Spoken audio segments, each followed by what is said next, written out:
హెచ్చించబడిన దేవుని నామాన్ని కనపరుస్తున్నాం. గొప్ప దైవజనులు వారికి మన సంఘం తరపున ఆ కుటుంబం తరపున ప్రత్యేకంగా తెలియజేస్తున్నాం. దేవునికి స్తోత్రం. వారి సమయాన్ని వృధా చేయకుండా వారి సమయాన్ని అప్పగిద్దాం. వారు వస్తుండే మరొక చేత పలుకుదాం.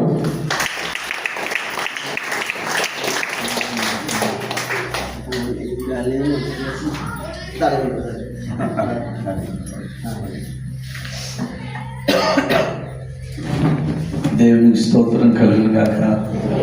హల్లెలూయా. మొదటి దేవాది దేవునికి వందనాలు తెలియపరుస్తున్నాను. అదే రీతిగా ఈరోజు ఈ స్థలానికి నన్ను ఆహ్వానించిన దైవజనులు మోషే గారికి ప్రత్యేక వందనాలు. వారి ద్వారా ఇంకొక దైవజనులు ఉన్నారు, నరేంద్ర పాలయ్య గారు. వారి కారకులు నేను ఇక్కడ రావడానికి వారికి కూడా నేను ఎంతగానో I'm so thankful to him also. ఆయన బట్టి కూడా ఎంతగానో కృతజ్ఞత తెలియజేస్తూ ఉన్నాను, వందనాలు తెలియజేస్తున్నాను. చేరి వచ్చిన మీ అందరికీ వందనాలు. ఇటువైపు చెప్పట్లేదు. వందనాలు. నమస్కారానికి ప్రతి నమస్కారం సంస్కారం కదా. దేవుని బిడ్డలు ఎప్పుడు ఎదురుపడినా మొదటిగా మనం చెప్పాలి. ఏం చెప్పాలి? ఏం చెప్తారు మీరు? చెప్తున్నారా? నేనెందుకు చెప్పాలి? వాళ్ళే చెప్పాలి. కొంతమంది ఉంటారు ఏమని తెలుసా, ఎదురుపడినప్పుడు కూడా చూస్తారు కానీ చూడనట్టుగా యాక్టింగ్ చేస్తుంటారు. ఎందుకు?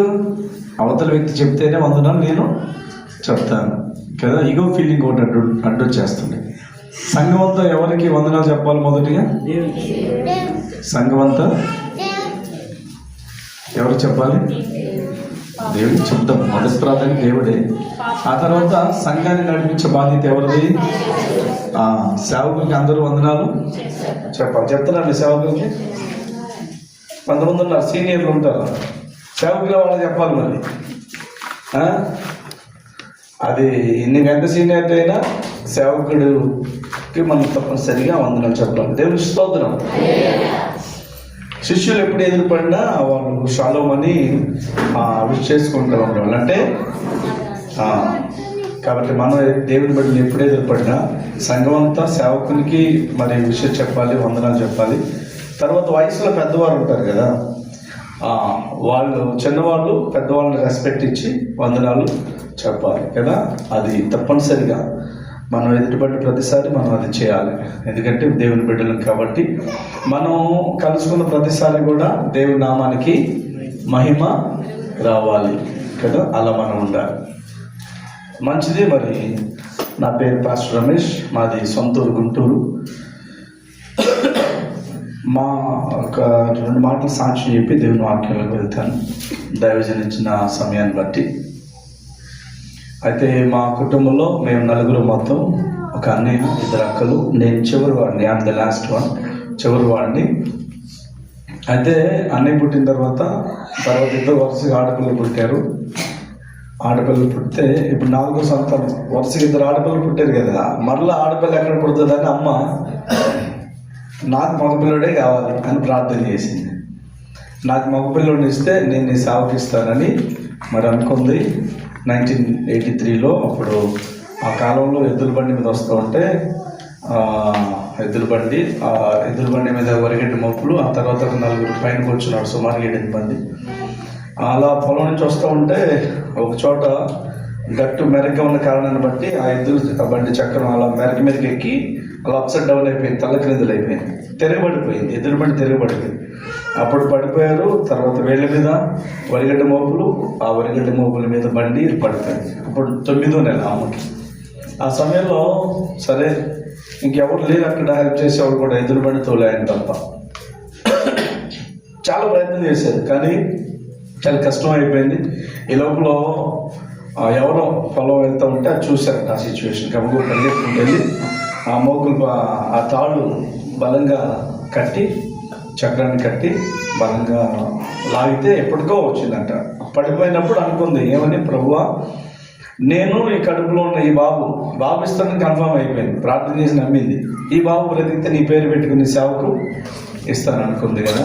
ఇంకా సరే వాళ్ళు ఎద్దుల బండి తీసిన తర్వాత, వరిగడ్డ మోపులు కూడా తీసిన తర్వాత, అప్పుడు ఇంకా అదే ఎద్దుల బండి మీద హాస్పిటల్ తీసుకుని వెళ్తే నాడి దొరకలేదు, నాడి కొట్టుకోవడం ఆగిపోయింది. అప్పుడు యాక్చువల్ మనం డాక్టర్ గారి దగ్గరికి వెళ్తే ఫస్ట్ ఏం చేస్తారు, చెక్ చేస్తారు కదా, సరిగ్గా పని చేస్తుందా లేదా కదా, అట్లా. అయితే నాటి కొట్టుకోవడం ఆగిపోయిందట. ఆగిపోతే ఏమంటారు డాక్టర్ డిక్లేర్డ్ చచ్చిపోయింది, తీసుకెళ్ళిపోమన్నారు.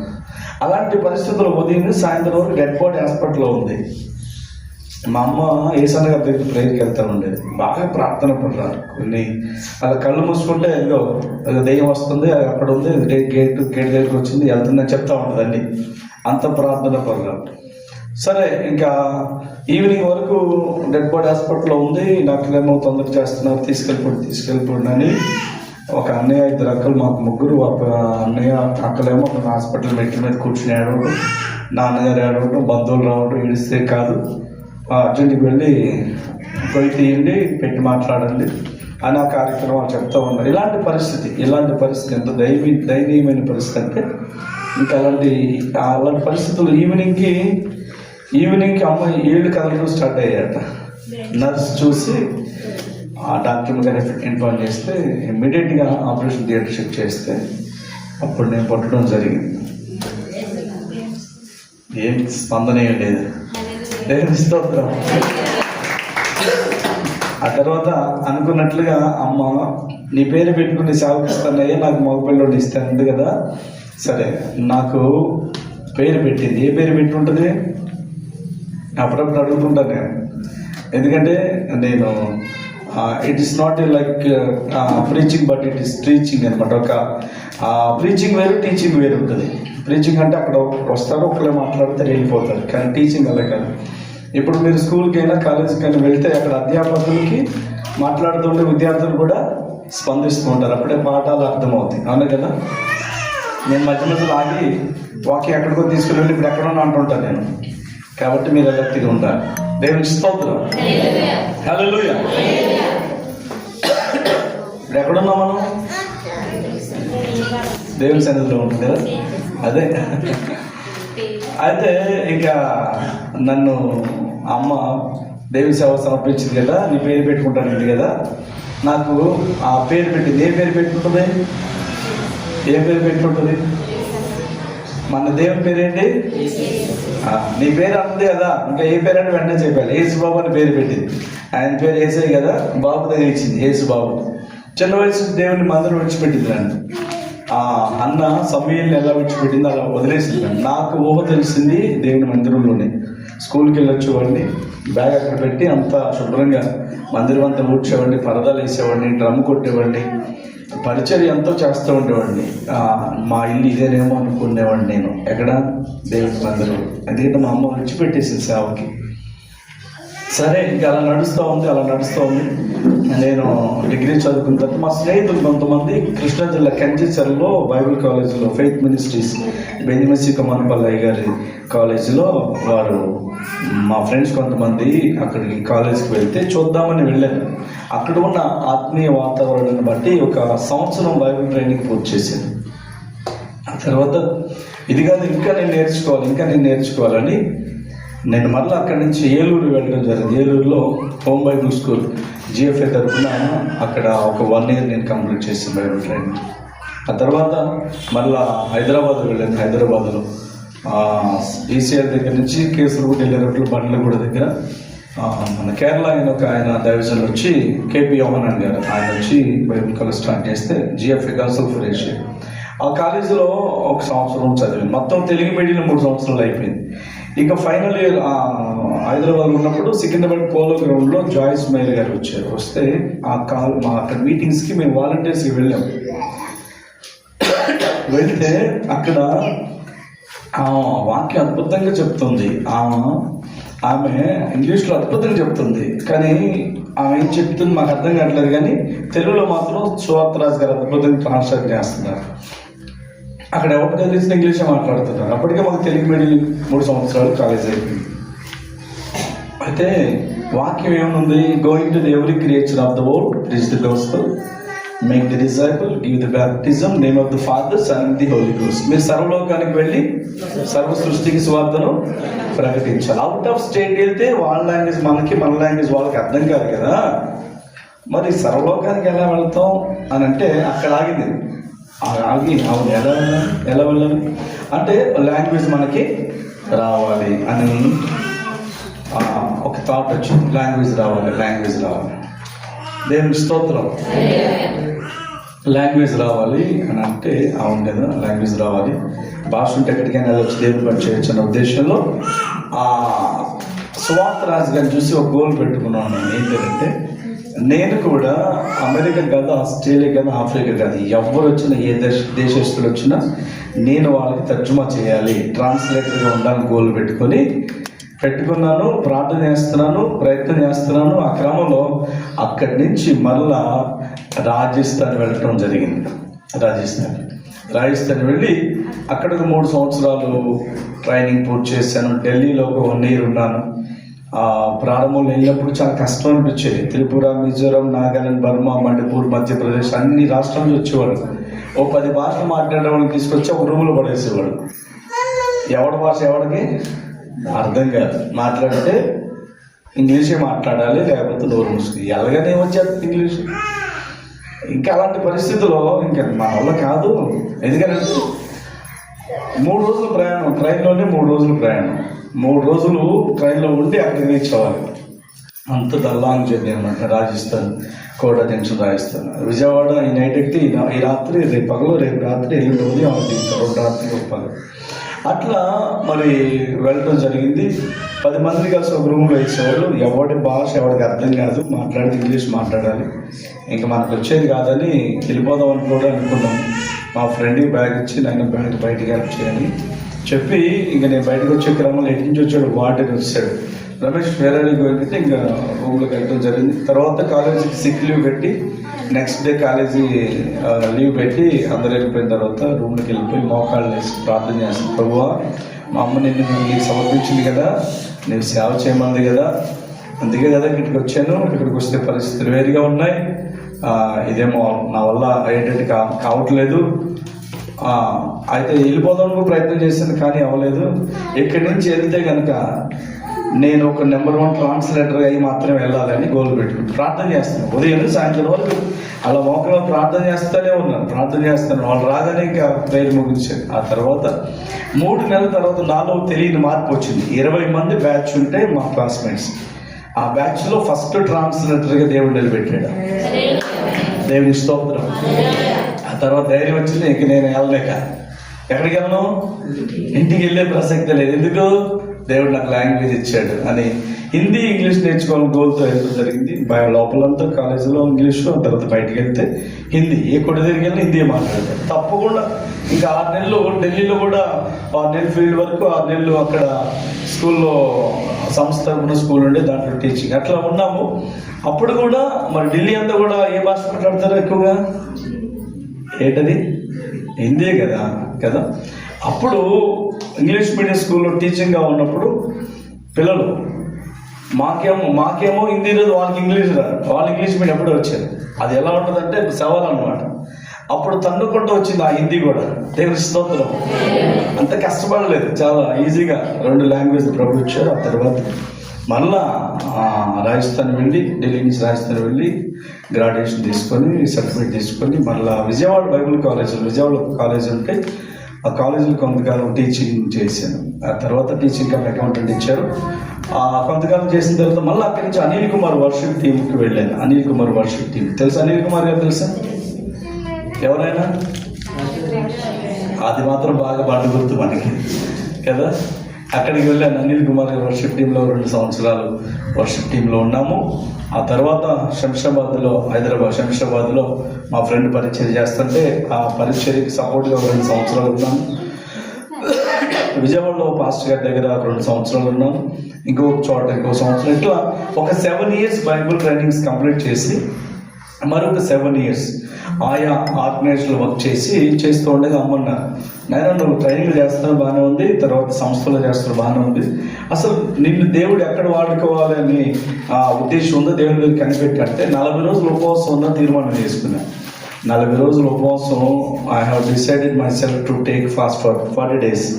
అయితే విజయవాడలో కాలేజీలో మన బైబిల్ కాలేజ్ నడిపించే ఒక లెక్చరర్ గారి ఇంటి దగ్గర వాళ్ళ చర్చిలో 20 రోజులు కంప్లీట్ అయింది. 40 రోజులు 20 రోజులు అయింది. నాకు ఈస్ట్ గోదావరి నుంచి ఫోన్ వచ్చింది, పలానా చోటకి రావాలి, అర్జెంటుగా ఫాస్ట్గా పనిచేయాలి, చోట సేవకులు రిక్వైర్మెంట్ ఉందని అంటే సరే అని నేను రావడం జరిగింది. ఇక్కడికి వచ్చిన తర్వాత ఇంకొక 20 days ఫాస్టింగ్ కంప్లీట్ చేశాను. వాళ్ళు తీసుకొచ్చి నన్ను, నేనేమో జగ్గంపేట వెళ్ళాను, ఆయన తీసుకొచ్చి సిటిఆర్ దగ్గర ఒక పర్సన్ కల్పించి వాళ్ళు తీసుకొచ్చి దేవాంచర్లో పెట్టారు. దేవుని మహాకృపను బట్టి దేవాంచరులో ఒక చోట ఉండి ఒక ఆర్గనైజేషన్లో ఉంటూ నా ఓన్గా నేను వారిని ఒకసారి వీధి గుర్తులు పెట్టి అలా ఆ వాక్యం ద్వారా పట్టుబడి కొంతమంది బాప్తిస్మా తీసుకున్నారు. ఆ తర్వాత ఇంకొక ఆర్గనైజేషన్ ఇట్లా అక్కడ ఉంటూనే దేవుడు పరిచయం ఇచ్చాడు. ఇప్పుడు దాదాపుగా ఒక 80-90 మంది బాప్తిస్మాలు ఇచ్చి కృప దేవుడు ఇచ్చారు. 2 సంఘాలు ప్రభు ఇచ్చారు దేవాంచరులు. ఒక 200 మంది సేవకులు 2 సంవత్సరాలు మరి నడిపించే కృప దేవుడు ఇచ్చారు. అమలాపురంలో కూడా ఒక 2 సంవత్సరాలు సేవకులు కూడా టీచింగ్ చేయడానికి దేవుడు అవకాశం ఇచ్చారు. ఓ బైబిల్ కాలేజీలో ఫారినర్స్ వాళ్ళు అక్కడ మాట్లాడుతుంటే వీళ్ళకి ల్యాప్టాప్లో ఆన్లైన్ క్లాస్లో టీచింగ్ మరి ట్రాన్స్ఫర్ చేయడం, అది అయిపోయిన తర్వాత నేను టీచింగ్ చేయడం, ఇట్లా కాలేజ్ ప్రిన్సిపల్గా కూడా 2 సంవత్సరాలు అమలాపురం కాలేజీలో ఉండడం జరిగింది. ఇట్లా దేవుడు ఆయా అనుభవాలు ఆయా సంస్థల ద్వారా ఆయా అనుభవాలు నేర్పించుకుంటూ ఇప్పుడు దేవుడు పరిచయం ఇచ్చారు. మరి 2 సంఘాలు ప్రభు ఇచ్చారు. ఇంకా నా గోల్ ఏంటంటే 7 సంఘాలు. ఎన్ని సంఘాలు? వారానికి ఎన్ని రోజులు? ఏ రోజు ఖాళీ ఉండకూడదు. ఇక 7 సంఘాలు కట్టాలి, ఎంతో పరిచయం చేయాలి, అనేక మంది సేవకులకు ఆశీర్వాదకరంగా ఉండాలి అని చాలా గోల్తో పరిచయంలో మేము ముందుకు వెళ్తున్నాం. ఆ క్రమంలోనే మరి అక్కడ నరేంద్ర బాలయ్య గారు, వీరి మేనల్లుడి గారు అక్కడ ఉండటం, వారితో మాకు పరిచయం ఏర్పడడం, 40 days ఫాస్టింగ్ ప్రేయర్లో వారు మేము కలిసి దేవుని పరిచయం చేయడం, ఇంకా వారి ద్వారా మోషే గారి ద్వారా దేవుడికి నడిపించారు. అందరిని బట్టి నేను ఎంతగానో ప్రభువుని స్తుతిస్తున్నాను. దేవుని స్తోత్రం. హల్లెలూయా.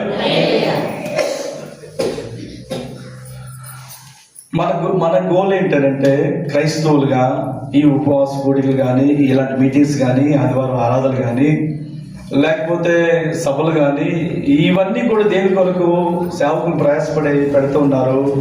దేని కొరకు పెడుతున్నారు? ఇవన్నీ దేనికోసం అండి? డబ్బులు ఎక్కువయ్యా? దేనికోసం అంటే చెప్పండి దేనికోసం? ఈ యొక్క ఆదివారం ఆరాధనలు, ఇలాంటి మీటింగ్స్, లేకపోతే ఓపెన్ మీటింగ్స్, స్పెషల్ మీటింగ్స్, ఈ ప్రేయర్లు అన్నీ దేని కొరకు కండక్ట్ చేయబడుతున్నాయి? ప్రభు రాజ్యానికి. గట్టి చెప్పకూడదాం. పాస్టర్ గారు మంచి మాట చెప్పారు. సేవకులు అన్నయ్య ప్లేస్ లో ప్రభు రాజ్యానికి చేరాలి, అవునా కదా? ఇవన్నీ ప్రయాస అంతా కూడా మా సేవకుల ప్రయాస ఎలా ఉంటుందని అంటే బైబిల్లో మాట్లాడుతుంది. ఒక్క ఆత్మ రక్షించబడితే పరలోకంలో ఏం జరుగుతుంది? గొప్ప గొప్ప విందు జరుగుతుంది. ఒక్క ఆత్మ రక్షించబడింది. ఏ ఒక్కరు నశించిపోవడం దేవుని చిత్తము కాదు. అంతటా అందరూ మారు మనసు పొందాలి, బాప్తిస్మం తీసుకోవాలి, రక్షించబడాలి, దేవుల్లో ఉండాలి, దేవుల్లోని జీవితం కొనసాగాలి. ఆయన వచ్చినప్పుడు ఆయన దగ్గరికి చేరాలి. మన అంతిమ గోల్ ఏంటంటే hour ultimate goal is to go to the haven. మన యొక్క అంతిమ గోల్ ఏంటి? పరలోక రాజ్యానికి చేరాలి కదా. చేరాలంటే ఎవరు అర్హులు?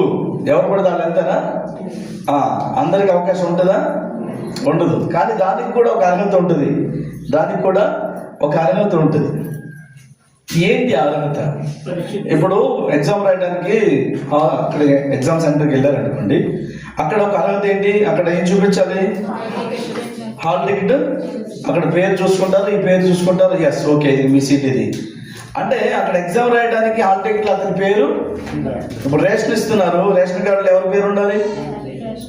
హైదరాబాద్ వెళ్ళాలి, ట్రైన్ రిజర్వేషన్ చేయించుకోవాలి, అక్కడ మీ పేరు ఉంటేనే ఇప్పుడు నువ్వు చూపించే టికెట్కి ఆయన దగ్గర టీసీ దగ్గర వచ్చిన లిస్ట్కి మ్యాచింగ్ చేసుకున్నా, ఎస్ ఓకే ఈ పర్సనే అని ఎలా చేస్తారు. అంటే ప్రతి దాంట్లో ఇవన్నీ ఆలోచన చేస్తుంటే మనకేమర్థం అవుతుంది, రేషన్ కావాలంటే మన పేరు ఎక్కడ ఉండాలి. ఇప్పుడు దేనికి మనం వెళ్తున్నా ఆధార్ కార్డు ఒక ప్రూఫ్గా తీసుకుంటున్నారు, దాంట్లో మన పేరు చూస్తున్నారు. ఇవన్నీ మనం ఆలోచన చేస్తుంటే మన పేర్లు అక్కడ ఉంటేనే పని అవుతుంది, అవును కదా. ఒకవేళ పెన్షన్ రాలేదనుకో, అమ్మ నీ పేరు లేదు ఇక్కడ అని అంటారు, అవును కదా. అప్పుడు మళ్ళీ ఆ పేరు ఎక్కించడం కోసం తిరగాలి. మన పేరు ఆ పెన్షన్ లిస్టులో యాడ్ అవ్వడానికి మన ప్రయత్నం మనం చేయాలి.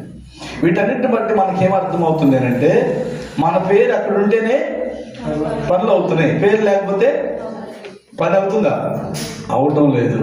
ఇది ఎంత వాస్తవమో, దేవుని రాజ్యానికి వెళ్ళాలంటే మన పేర్లు అది నా లైన్లోకి వచ్చేది. దేవునికి స్తోత్రం. ఎక్కడుండాలి? జీవ గ్రంథంలో రాయబడాలి. చదువుదాం వాక్యం. ప్రకటన గ్రంథం 20వ అధ్యాయం. మీరు చదవడం రాయటం వచ్చిన ప్రతి ఒక్కళ్ళు చేయవలసిన మొట్టమొదటి పని ఏంటంటే, ఇక్కడ మేమే కాదు, ఏ దైవజనులు నిలబడి వాక్యం చెప్పినా మీరు చేయవలసిన మొట్టమొదటి పని, మీరు మందిరానికి వచ్చినప్పుడు, చర్చికి వచ్చినప్పుడు బైబిల్తో పాటుగా ఒక పాత పుస్తకం, ఒక మంచి డైరీ కూడా ఉండాలి. చెప్పే ప్రతి మెసేజ్ మీరు నోట్ చేసుకోవాలి. విని విడిచిపెట్టడం కాదు, విని వదిలేయడం కాదు. చదవడం రాయడం వచ్చిన ప్రతి ఒక్కరు చేయవలసిన ఫస్ట్ పని, అది మొదటి పని. నేను నా 7 సంవత్సరాల బైబిల్ ట్రైనింగ్లో చెప్పిన ప్రతి సేవకుల వాక్యాన్ని నేను నోట్ చేసుకున్నాను. నా దగ్గర ఇన్ని నోట్స్ ఉంటాయి.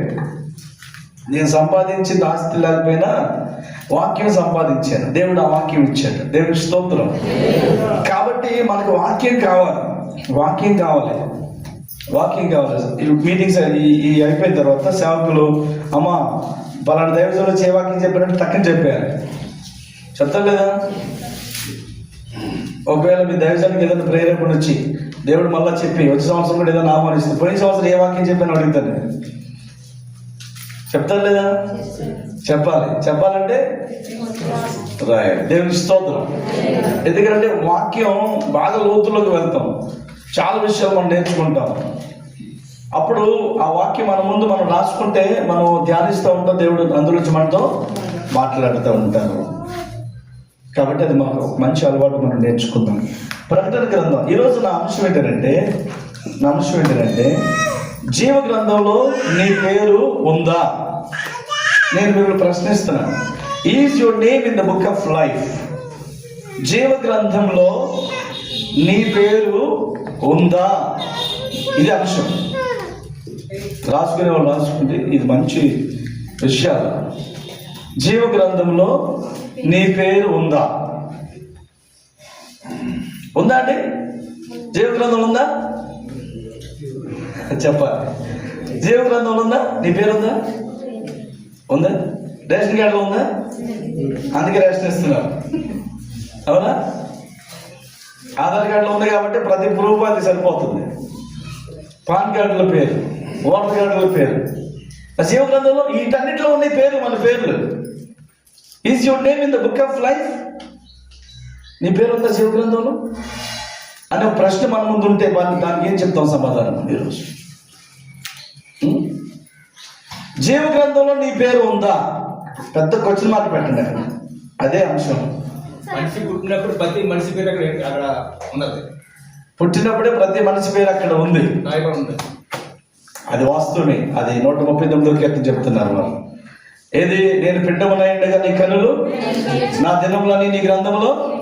అది ఓకే, అది కాదంటలేదు. నేను మంచి మాట చెప్పాను. మన దినాలని ఎన్ని దినాలు బ్రతకాలో, నా దినములన్నీ నీ గ్రంథంలో లిఖితములు ఆయను అని అన్నాడు దావీదు.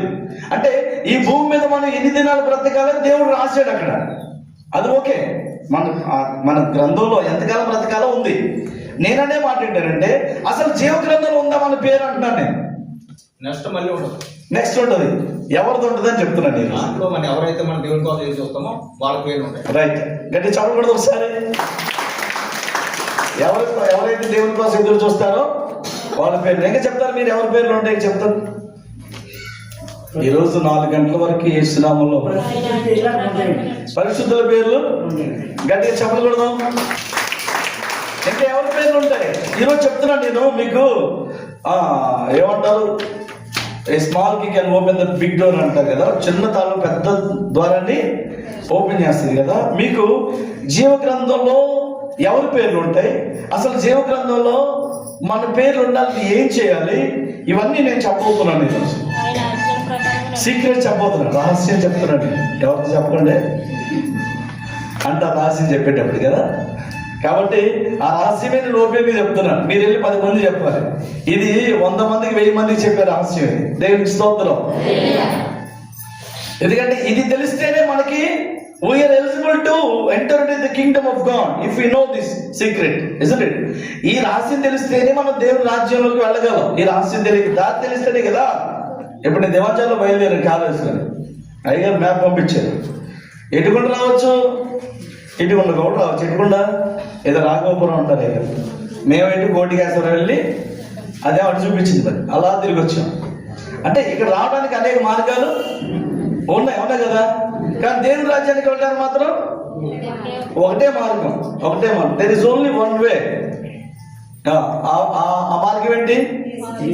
నేనే I'm the way, truth and the life అన్నాడు. నేనే మార్గము, సత్యము, జీవమై ఉన్నాను అన్నారు. ప్రభువే మార్గం మన దేవుని రాజ్యానికి వెళ్ళాలంటే. అదొకే.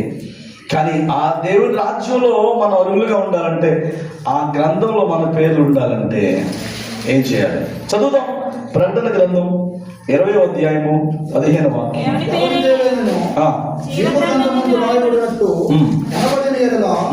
వాడు అగ్నిగుండములో పడవేయబడి.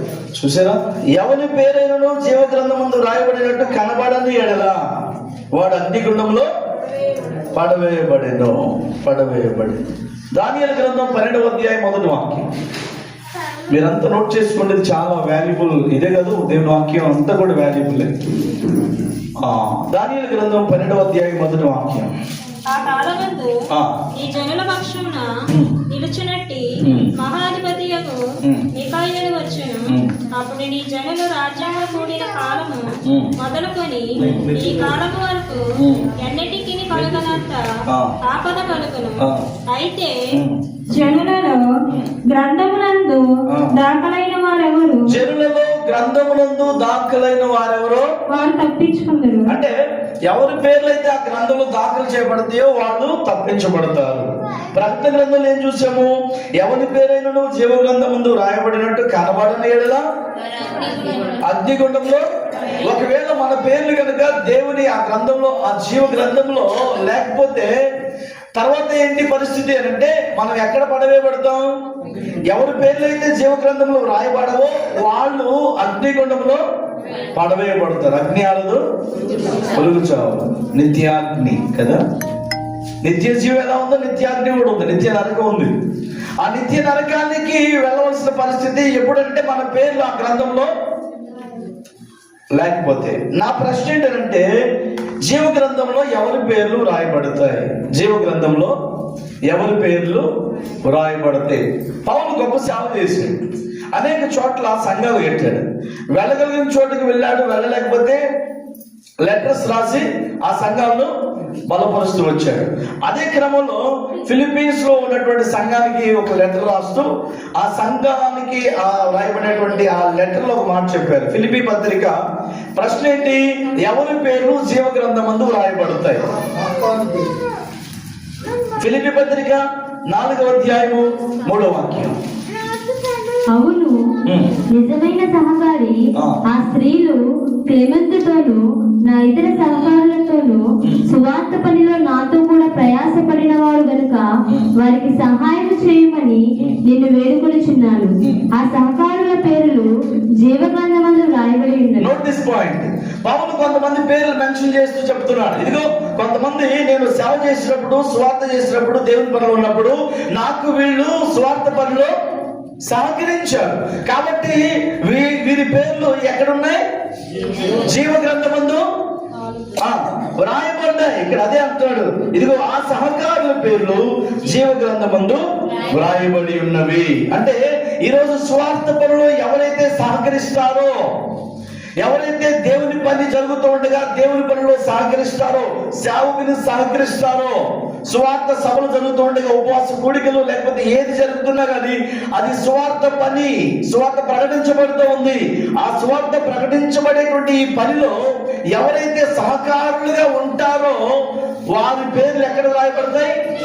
జీవ గ్రంథమందు రాయబడతాయి. దేవునికి స్తోత్రం. అసలు సువార్త అంటే యేసుక్రీస్తు యొక్క జనన, మరణ, పునరుద్ధానం గురించి తెలియబడుతాయే సువార్త. ప్రభు వల్ల పాలు పొందేటప్పుడు ఒక వాక్యము చెప్పబడుతూ ఉంటుంది. ఏంటి? ప్రభు వచ్చే వరకు ఆయన మరణాన్ని ప్రచురించాలి. అంటే ఎవరు ప్రచురించాలి? ప్రభు వచ్చే వరకు ఎవరైతే బలలో పాలు పొందారో వాళ్ళు ప్రచురించాలి. వాళ్ళే కాదు, ప్రతి ఒక్కరు కూడా బలలో పాలు పొంది వెళుతున్నటువంటి మనకు దేవుడిచ్చే బాధ్యత ఏంటి? ఆయన వచ్చే వరకు ఆయన మరణాన్ని మనము ప్రచురించాలి. అంటే సువార్త చెప్పాలి. ఈ రోజు మనకు రక్షణ వచ్చింది, రక్షణ లేని వారు చాలా మంది ఉన్నారు. సువార్త ద్వారా వారు రక్షించబడతారు. ఇలాంటి సభల ద్వారా, లేకపోతే మనం ఇలాంటి కూటాల ద్వారా మనం ఆత్మీయంగా బలపరచబడతాం. ఓపెన్ మీటింగ్స్ ద్వారా రక్షణ కదా. ఇవన్నీ సువార్త పని జరుగుతూ ఉంది. సువార్త పని జరుగుతూ ఉంది. సువార్త పనిలో ఎవరైతే సహకారులుగా ఉంటారో, సహకరిస్తారు. సేవకునికి సహకరించాలి. దేవుని పనిలో అన్ని పనులు సేవకుడు అక్కడ చేసుకోగలడా? ఇప్పుడు సంఘం అభివృద్ధి అవ్వాలంటే ఎవరి పని? పాస్టర్ గారు చేసుకుంటాడు. మనకి అనుకుంటారా? ఇప్పుడు కాపరి, గొర్రెల కాపరి సేవకుడిని కాపరిగా పోల్చడం జరిగింది. గొర్రెలు అంటే మంద. ఇప్పుడు మంద వృద్ధి అవ్వాలంటే మందను పెడుతుందా లేకపోతే చెప్పాలి మీరు? గొర్రెలే కదా, మందే కదా మందని కనేది. ఇప్పుడు మీరే కదా ఒక ఆత్మ రక్షించబడితే సువార్త ద్వారా, లేకపోతే దేవుని వాక్యం విన్న మీరు, బలపరచబడిన మీరు మరి కొంతమందిని దేవుని సన్నిధికి తీసుకురావాల్సినటువంటి బాధ్యత మనది కదా. It is our responsibility to bring the people to the presence of God. దేవుని సన్నిధికి అనేక మంది నడిపించడం మన బాధ్యత. ఏది నీ బాధ్యత? ఇంతవరకు నీవు రక్షించబడ్డావు, మారు మనసు పొందావు, బాప్తీసం తీసుకొని ఇన్ని సంవత్సరాలు అయింది. ఎంతకాలం అవుతుందమ్మా బాప్తీసం తీసుకోవాలంటే? 20 సంవత్సరాలండి అంటారు కదా. 30 సంవత్సరాలండి, 40 సంవత్సరాలండి. అవునా కదా? ఒక్కరికైనా వాక్యం చెప్పావా? ఒక్కరికైనా సాక్షి చెప్పావా? ఒక్కరైనా నీ ద్వారా దేవుని సన్నిధిలో కూర్చున్నారా? సిరివల్ ఆను గారు అందుకే అద్భుతమైన పాటలు రాస్తారు. ఒక్కరినైనా నేను ఏదైనా అందిస్తే తక్కువ అందుకోవాలి.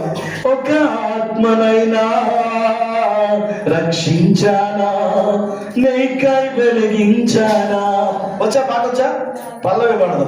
ఒక్కరినైనా, ఒక ఆత్మనైనా రక్షించానా, నీకై వెలిగించానా. ఏం చేశానయ్యా నీ కోసం ఈ బ్రతుకునిచ్చావని, ఏం మూసానయ్యా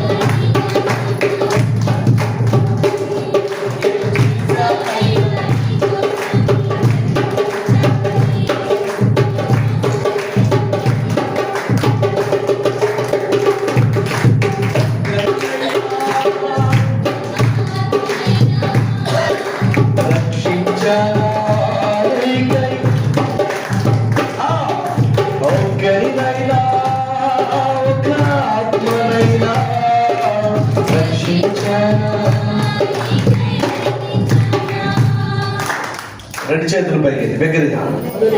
హల్లెలూయా. ఫ్యాన్లు ఉంటే, ఏసీ ఉంటే అందరూ కూర్చుంటారండి కదా. ఫ్యాన్ అన్నాడట, నాకు బండి ఇస్తే సేవ చేస్తాను, అది ఇస్తే సేవ చేస్తాను. సతీష్ కుమార్ గారు వాక్యం చెప్తే మాట జ్ఞాపకం చేస్తాను. ఇది ఇస్తే అదే, ఇది అన్ని ఇస్తే మూలంలో ముసలాముడు వెళ్ళి అన్నీ ఉంటే ఎవరైనా చేస్తారు కదా. ఇప్పుడు అన్ని అనుకూలంగా ఉంటే ఇక్కడ ఎవరైనా చక్కగా ఏసీ వేసామనుకోండి, సాయంత్రం తడిసిద్దా లేదా? దేవునికి స్తోత్రం. ఏసు నామంలో ఇక్కడ ఏసీ పడును కాక, సెంట్రల్ ఏసీ వచ్చింది కాక, మామూలు ఏసీ కాదు. అర్థమైందా? మామూలు ఏసీ అయితే మాకు ఇక్కడ ఏసీ రావట్లేదండి, అక్కడికి వెళ్తాం, అక్కడ ఏసీ ఉంది. అలాగే సెంట్రల్ ఏసీలో మొత్తం, ఎందుకంటే దేవుని మందిరంలో సకల సౌకర్యాలు ఉండదు కాక. ఇక్కడ పని జరుగుతూ ఉంది, ఈ పని జరుగుతూ ఉంది. ఇది ఈ పని ద్వారా సువార్త ప్రకటించబడుతుంది. ఇక్కడ దేవుని పని వాక్యం ప్రకటించబడుతుంది.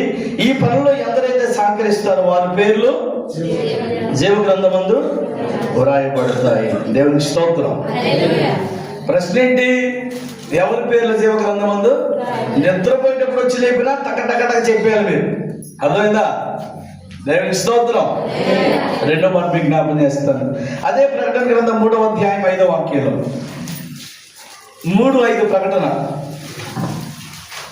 జయించువాడు అలాగున తెల్లని వస్త్రములు ధరించుకొనును, జీవగ్రంథముల నుండి అతని పేరు ఎంత మాత్రమును తుడుపు పెట్టగా నా తల్లి ఎదుటను ఆయన దూతల ఎదుటను అతని పేరు ఒప్పుకుందును. జయించువాడు తెల్లని వస్త్రమును ధరించుకొనును, జీవ గ్రంథములో నుండి అతని పేరు ఎంత మాత్రమును తుడుపు పెట్టక. జయించువాడు ఏ వస్త్రాలు? తెల్లని వస్త్రాలు ధరించుకుంటాడు. అతని పేరు జీవ గ్రంథంలో నుంచి ఏ మాత్రము తుడుపు పెట్టక నా తండ్రి ఎదుటను ఆయన దూతల ఎదుటను అతని పేరు ఒప్పుకొందును అని అంటున్నాడు కదా.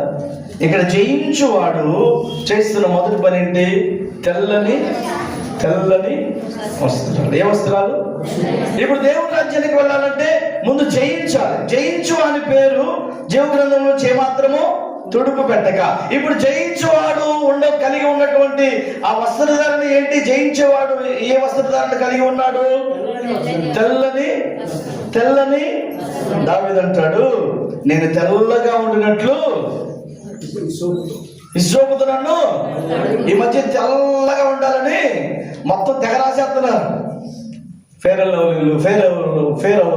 అవన్నీ పందికోదు చేస్తున్నారట. రాయి ఏ కొవ్వు? పంది కొవ్వుతో చేస్తున్నారు తయారీ. ఎందుకు? మొహం ఇక్కడి నుంచి ఎలా ఉన్నా పర్లేదు, కానీ ఇది మాత్రం మెరిసిపోవాలి. మంచిదే, సిద్ధపడడం మంచిదే. ముఖమునకు మెరుగునిచ్చు తైలము అని ఉంటుంది బైబిల్లో కూడా. దేవుడు అన్ని ఇచ్చాడు, మనకు కావాల్సిన అన్ని ఇచ్చాడు, కాదనట్లేదు. ఇక్కడ బాహ్యంగా మనం కూడా శుద్ధి ఉండాలి. దేహ శుద్ధి ఉంది, శరీర శుద్ధి ఉంది, ఆత్మశుద్ధి ఉంది, చాలా శుద్ధులు చాలా రకాలు ఉన్నాయి. ఓకే, బాహ్యంగా మనం బాగానే ఉంటున్నాం, కానీ అంతరంగా మన పరిస్థితి బాగుంటలేదు. అందుకే చాలాసార్లు యేసుక్రీస్తు ప్రభువారు పరిశీలన శాస్త్రంలో ఉద్దేశించి ఆయన అంటాడు, మీరు సున్నం కొట్టినా పైకి మాత్రం సున్నము ఎప్పుడు కొడతాం? అప్పుడు కొడతాం. అప్పుడే మీకు తెలుసు బాగా. అప్పుడు కొడతాం, అక్కడికి వెళ్ళక దగ్గర మళ్ళీ సంవత్సరానికి అక్కడికి వెళ్తామా కదా. పైకి మాత్రమే సున్నం, లోపల మాత్రం కప్పు. ఈరోజు పైకి మాత్రం బాగానే ఉంటున్నారు, కానీ లోపల మాత్రం పైకి వందనాలు చెబుతున్నారు. ఆడు అవతల ఒక అడుగు దాకా ఈడంత ఎదవా ఇంకొకడు ఉండడు కదా. పైకి పడ్డారు, అది రెండో మాట మీకే విడిచిపెట్టారు. దేవుని స్తోత్రం. ఇక్కడ ఒకటి మనకు జ్ఞాపకం చేసుకోవాలి. బాహ్యంగా కూడా ప్రైజ్ ది లార్డ్. దావీదు ఏమన్నారు? నేను తెల్లగా ఉండినట్లు. కీర్తన 51:7 ఉంటుంది ఆ మాట, మీరు నోట్ చేసుకోండి, చదవతున్న సమయం లేదు. కీర్తన 51:7 ఉంటుంది, నేను తెల్లగా ఉండినట్లు నన్ను కడుగుము అంట. యేసుక్రీస్తు ప్రభువు రూపాంతరం పొందినప్పుడు ఆయన వస్త్రాలు ఎలా ఉన్నాయి తెలుసా? అసలు అద్భుతమైన మాట. ఒకసారి చదువుదాం ఆ మాట. మత్తయి సువార్త 17వ అధ్యాయం 1-2 వాక్యాలు. మత్తయి సువార్త 17:1-2 వాక్యాలు. 6 దినములైన తరువాత యేసు పేతురును, యాకోబును, అతని సహోదరుడైన యోహానును వెంట పెట్టుకొని ఎత్తైన ఒక కొండ మీదికి ఏకాంతముగా పోయి వారి ఎదుట రూపాంతరము పొందెను. ఆయన ముఖము సూర్యుని వలె ప్రకాశించి ఆయన వస్త్రములు వెలుగు వలె తెల్లని. గట్టిగా ఒకసారి చప్పుడు కొట్టొచ్చు కదా. రూపాంతరం చెందినప్పుడు ఆయన ముఖము వెలుగు, ఆయన వస్త్రాలు చూడండి, ఆయన వస్త్రములు వెలుగు వలె తెల్లగా ఉన్నాయట. ఇదే సందర్భం మార్కు కూడా రాస్తాడు. మార్క్స్ వార్త 9వ అధ్యాయం, మీరు నోట్ చేసుకోండి. మార్క్స్ వార్త 9వ అధ్యాయం 1-2 వాక్యాలు. ఆ తర్వాత యేసుక్రీస్తు ప్రభువు సమాధి చేయబడి ఆయన ఈ భూమి మీద 33 సంవత్సరాలు ఉన్నారు. 30 సంవత్సరాలు తల్లిదండ్రుల పనులు సహకరించారు. 3.5 సంవత్సరాలు పరిచయం చేశారు. ఆ తర్వాత ఆయన ఏ పని మీద వచ్చాడో ఆ పనికి తను అప్పగించుకున్నాడు. వీళ్ళు సిలువ వేశారు. ఆ తర్వాత సమాధిలో పెట్టడం జరిగింది. ఈ లోపల మధ్యలేని వేరొక ఆదివారం వీళ్ళంతా ఏం చేశారు? పరిమళ తైలాలు తీసుకొని సమాధి దగ్గర బయలుదేరారు. అప్పటికి అక్కడ ఒకరు కూర్చుని ఉన్నారు రాయి మీద. ఎవరు? ఎవరు కూర్చున్నారు? దేవదూత. అక్కడ కూర్చొని ఇక్కడ రాయి మీద కూర్చొని ఉందట. వీళ్ళు వచ్చేసరికి ఆ దేవదూత రూపం ఎలా ఉందో తెలుసా? వస్త్రాలు ఎలా ఉన్నాయి? మత్తయి సువార్త 28 మొదటి నుంచి 3 వాక్యాలు చదువుదాం. మాట కూడా మత్తయి సువార్త 28 మొదటి నుంచి 3 వాక్యాలు. విశ్రాంతి దినమున గడిచిపోయిన తరువాత ఆదివారము తెల్లవారుచుండగా మగ్దలేన మరియయు వేరొక మరియయు సమాధిని చూడవచ్చిరి. ఇదిగో ప్రభువు దూత పరలోకము నుండి దిగివచ్చి రాయి పొర్లించి దాని మీద కూర్చుండెను. అప్పుడు మహా భూకంపము కలిగెను. ఆ దూత స్వరూపము మెరుపు వలె నుండెను. అతని వస్త్రము హిమమంత తెల్లగా ఉంది. ఎలా ఉందట? హిమమంత తెల్లగా ఉందట. హిమం అంటే కొంచెం చెప్పేది పెద్ద చెప్పొచ్చు. మనిషా మంచు తెలియలేదు చెప్పేది. హిమం అంటే మంచు తెల్లగా ఉంటుంది, నల్లగా ఉంటుందా? ఇప్పుడు దూత మరి ఆ దూత యొక్క వస్త్రం ఎలా ఉంది? హిమమంతా తెల్లగా ఉందట. చూడండి, ఒక్కొక్కటి మనం ఎక్కడి నుంచి వస్తున్నాం, జాగ్రత్తగా వాక్యం నా వెంబడి రండి. హిమమంతా తెల్లగా ఉంది. దావీదు అంటాడు, నేను తెల్లగా ఉండినట్లను కడుగు. యేసుక్రీస్తు రూపాంతరం కొందరు కొండ మీద ఆయన వస్త్రాలు వెలుగు వలె తెల్లను. ఆయన సమాధి రాయి మీద అక్కడ ఉన్నటువంటి దూత యొక్క వస్త్రము హిమమంతా తెల్లగా ఉంది. ఇంకొక మాట మీరు చదివిస్తున్నా. ప్రసంగి గ్రంథము 9వ అధ్యాయము 8వ వాక్యం. ఎక్లేషియస్ చాప్టర్ 9:8. ఎల్లప్పుడూ తెల్లని వస్త్రములు ధరించుకొనుము. ఏ వస్త్రాలంట? తెల్లని. ఎల్లప్పుడూ ఏ వస్త్రాలు ధరించుకోవాలి? ఇక్కడ ఎన్ని కలర్ఫుల్స్ ఉన్నాయో, ఎంత కలర్ఫుల్ గా ఉన్నారు కదా. అన్ని రకాలు ఉన్నాయి, అన్ని రంగులు ఉన్నాయి కదా. మంచిదే. రెయిన్బోలో ఎన్ని రంగులు ఉన్నాయో? ఎన్ని రంగులు ఉన్నాయి రెయిన్బోలో?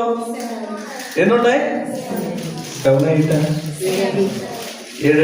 7 అవునండి, 7 దేవునికి స్తోత్రం కదా.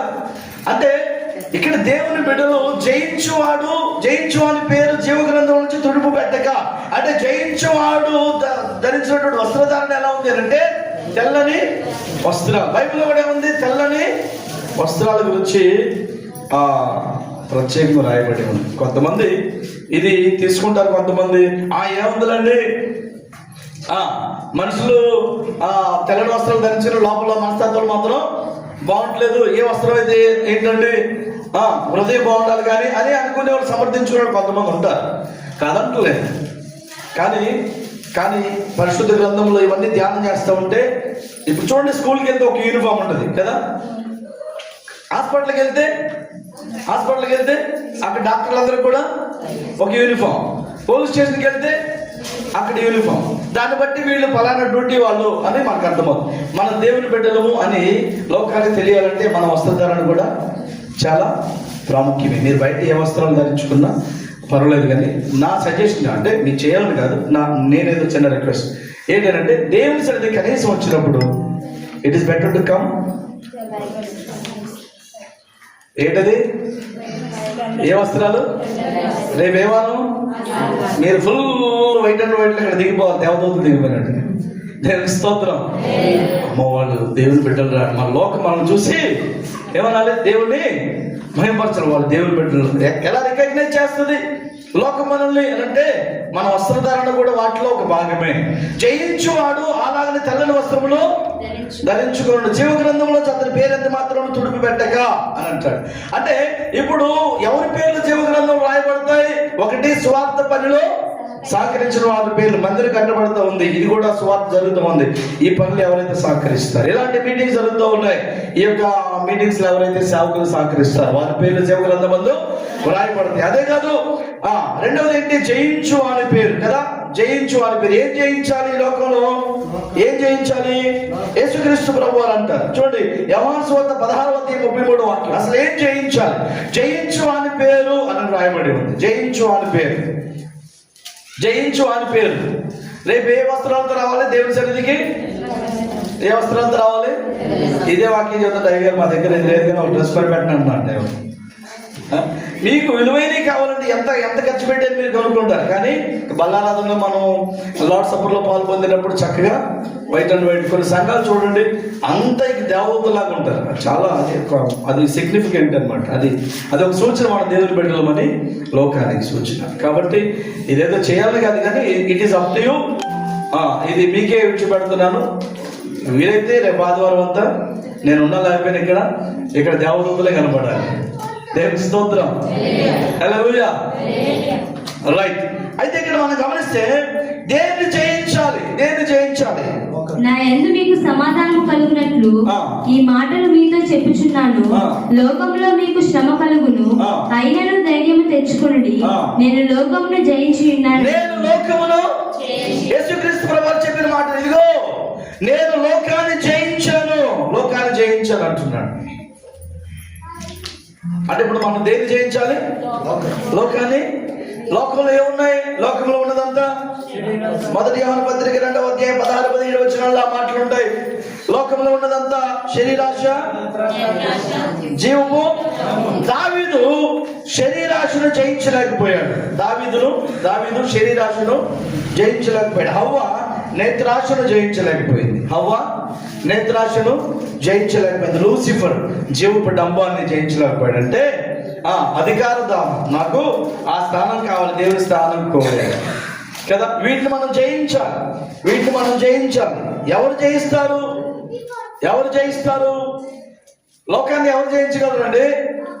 ఎవరు జయించగలరు? మొదటి యోహాను పత్రిక 5వ అధ్యాయం 4-5 వచనం చదవండి.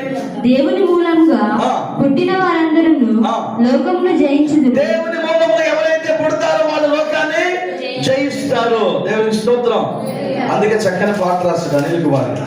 లోకమును జయించిన విజయము విశ్వాసమే, ఈ లోకమును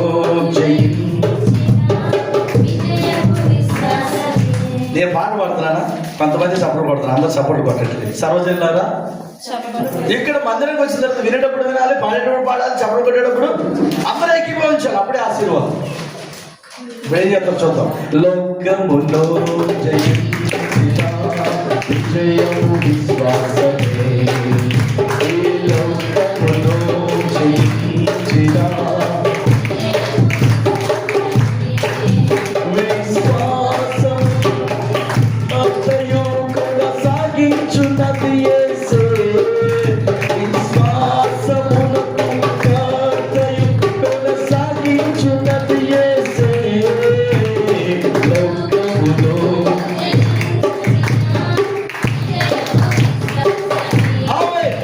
ఈ లోకములో విజయము విశ్వాసమే. హల్లెలూయా. ఇప్పుడు లోకాన్ని జయించు అని పేరు జీవగ్రంథంలో రాయబడుతుంది. ఎవరు జయిస్తారు ఈ లోకాన్ని? దేవుని మూలముగా పుట్టిన వారు లోకాన్ని జయిస్తారు. దేవుని మూలముగా పుట్టడం అంటే యోహాను సువార్త 3వ అధ్యాయం 5వ వాక్యం. దేవుని మూలముగా పుట్టడం అంటే యోహాను సువార్త 3:5. యేసు ఇట్లనెను, ఒకడు నీటి మూలముగాను ఆత్మ మూలముగాను జన్మించితేనే గాని దేవుని రాజ్యంలో ప్రవేశింపలేడని. జన్మ గురించి రాయబడి దేవుని మూలముగా పుట్టడం అనేది ఇక్కడ మనకు కనబడుతుంది. ఒకటి నీటి మూలముగా ఆత్మ మూలముగా జన్మించితేనే గాని దేవుని రాజ్యంలో ప్రవేశింపలేడని నీతో నిశ్చయముగా చెప్తాను. ఇక్కడ దేవుని మూలముగా ఎవరైతే పుడతారో వాళ్ళు లోకాన్ని జయిస్తారు. ఎవరైతే లోకాన్ని జయిస్తారో వారి పేరు జీవగ్రంథమందు రాయబడుతుంది.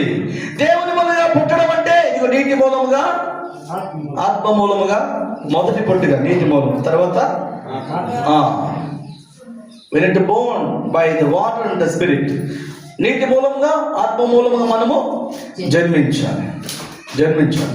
లోకస్తులకు ఒక జన్మ అయితే మనకి 2 జన్మలు. ఏంటి?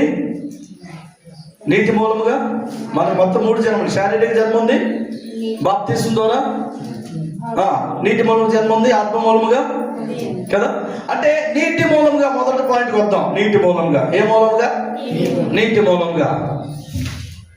ఈ నీటి మూలముగా జన్మిస్తేనే, ఒక నీటి మూలముగాను ఆత్మ మూలము జన్మిస్తేనే కానీ వాడు దేవుని రాజ్యంలోనికి ప్రవేశించలేడు. మనం ప్రారంభంలో ఏమనుకున్నాం? ఎవరు దేవుని రాజ్యానికి వెళ్తారు? జీవగ్రంథం పేర్లు ఉన్న వాళ్ళు అక్కడి నుంచి వస్తూ ఉంది. నీటి మూలంగా. ఓ రోజు ఓ సంఘంలో ఓ సేవకులు ఎలా వాక్యం చెప్తున్నారట. ఒక నీటి మూలంగాను ఆత్మ మూలంగా జన్మిస్తేనే కానీ వాడు దేవుని రాజ్యంలో ప్రవేశం ఉండదు అని చెప్తూ ఉన్నాడు. సరే, మొత్తానికి ఆ వాక్యం ఒక వారం అయిపోయింది, 2 వారాలు అదే వాక్యం, 2 వారం కూడా అదే వాక్యం, 3వ వారం కూడా అదే వాక్యం చెప్తున్నాడట. చెప్తుంటే ఈ లోపల 3వ వారం వాక్యం అయిపోయిన తర్వాత అందరు వెళ్ళిపోతుంటే ప్రార్థన చేయించుకోవడానికి వస్తారు కదా, అందరూ వచ్చి ప్రే చేయించుకొని వెళ్ళిపోతున్నారట. ఒక మాత్రం వచ్చిందట, ప్రార్థన చేయించుకొని వెళ్ళిపోయే ముందు పాస్టర్ గారు అన్నారంట, ఏమని, అమ్మా మరియమ్మ ఎవరన్నా ఉన్నారు? మరియమ్మ ఇక్కడ మరియమ్మలు ఎవరు లేరుగా? మరియమ్మ పిల్లలు ఎవరన్నా ఉన్నారా? అమ్మా మరియమ్మ బాప్తిసం తీసుకోమా అన్నాడు. ఏంటిది? బాప్తిసం తీసుకోమా. వాక్యం ఏంటి? 3 వారాలు చదివి నడుస్తుంది. వాక్యం ఏంటి? ఒక నీటి మూలంగాను ఆత్మ మూలంగా జన్మిస్తేనే కానీ వాడు దేవుని రాజ్యంలో ప్రవేశించలేడు. వాక్యం 3 వారాలు చదివి నడుస్తుంది. సరే, ఎందుకు ప్రేరేపించబడి సేవకుడు అడిగాడట విశ్వాసం, అమ్మా మరేమ్మా బాప్తిసం తీసుకో అని అంటే, అప్పుడు ఆ మందట ఏం లేదండి తీసుకుంటాలని ఫస్ట్ ఆ మాట అలా పక్కన పెట్టేసిందంట. సరే, ఈనాడవుడు లీని వెళ్ళిపోయాడు, తీసుకుంటా అంది. ఈనాడవుడు లీని వెళ్ళిపోయాడు. తర్వాత ఆ మాట ఆమె వెళ్ళిపోయాడు. ఇదే పాస్టర్ గారు వేరే ఊర్లో వాక్యం చెప్పడం సభల్లో స్పీకర్కి వెళ్ళాడట. ఎందుకు ఒక రోజు ముందు ఈ మరియమ్మ ఆ ఊర్లో బంధువులు ఉంటే చూద్దామని, ఎవరికో బాగా చూద్దామని వెళ్ళిందంట. వెళ్ళిన తర్వాత అక్కడ వాల్ పోస్టర్ మీద అదే మా పాస్టర్ గారి ఫోటో ఉంది ఇక్కడ అని చూసి సాయంత్రం మీటింగ్కి వెళ్ళాలని రెడీ అయిపోతే ఇంకా పాటలు జరుగుతూ ఉన్నాయి.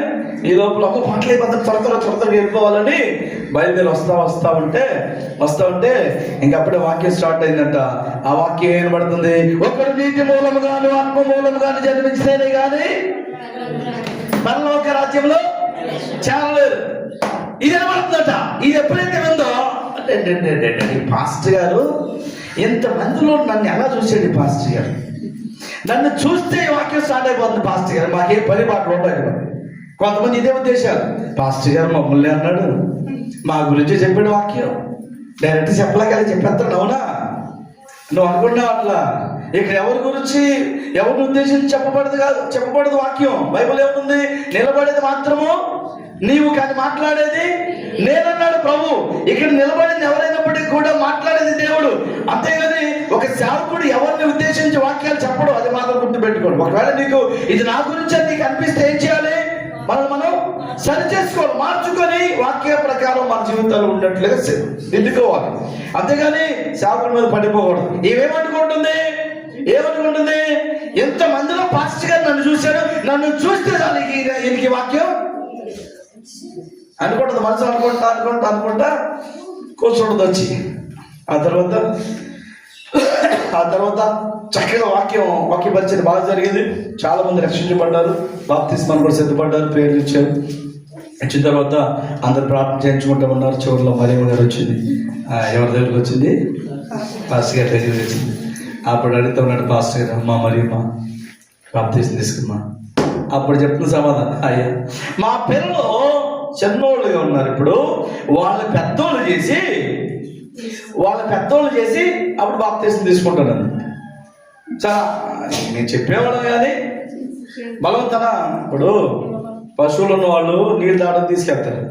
అక్కడ ఇష్టమైతే తాగితే, లేకపోతే తాగని ముంచుతామా? మేము తీసుకు బాప్తిసం ముంచేవాళ్ళమా? లేదు, అది మీ ఇష్టం.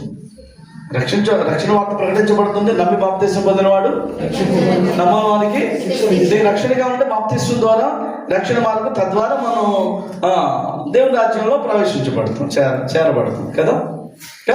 చిన్నవాళ్ళు పెద్దవాళ్ళు చేసి తీసుకుంటారు. అంతే. ఈ తర్వాత ఎవరి దారుణాలు వెళ్ళిపోయారు.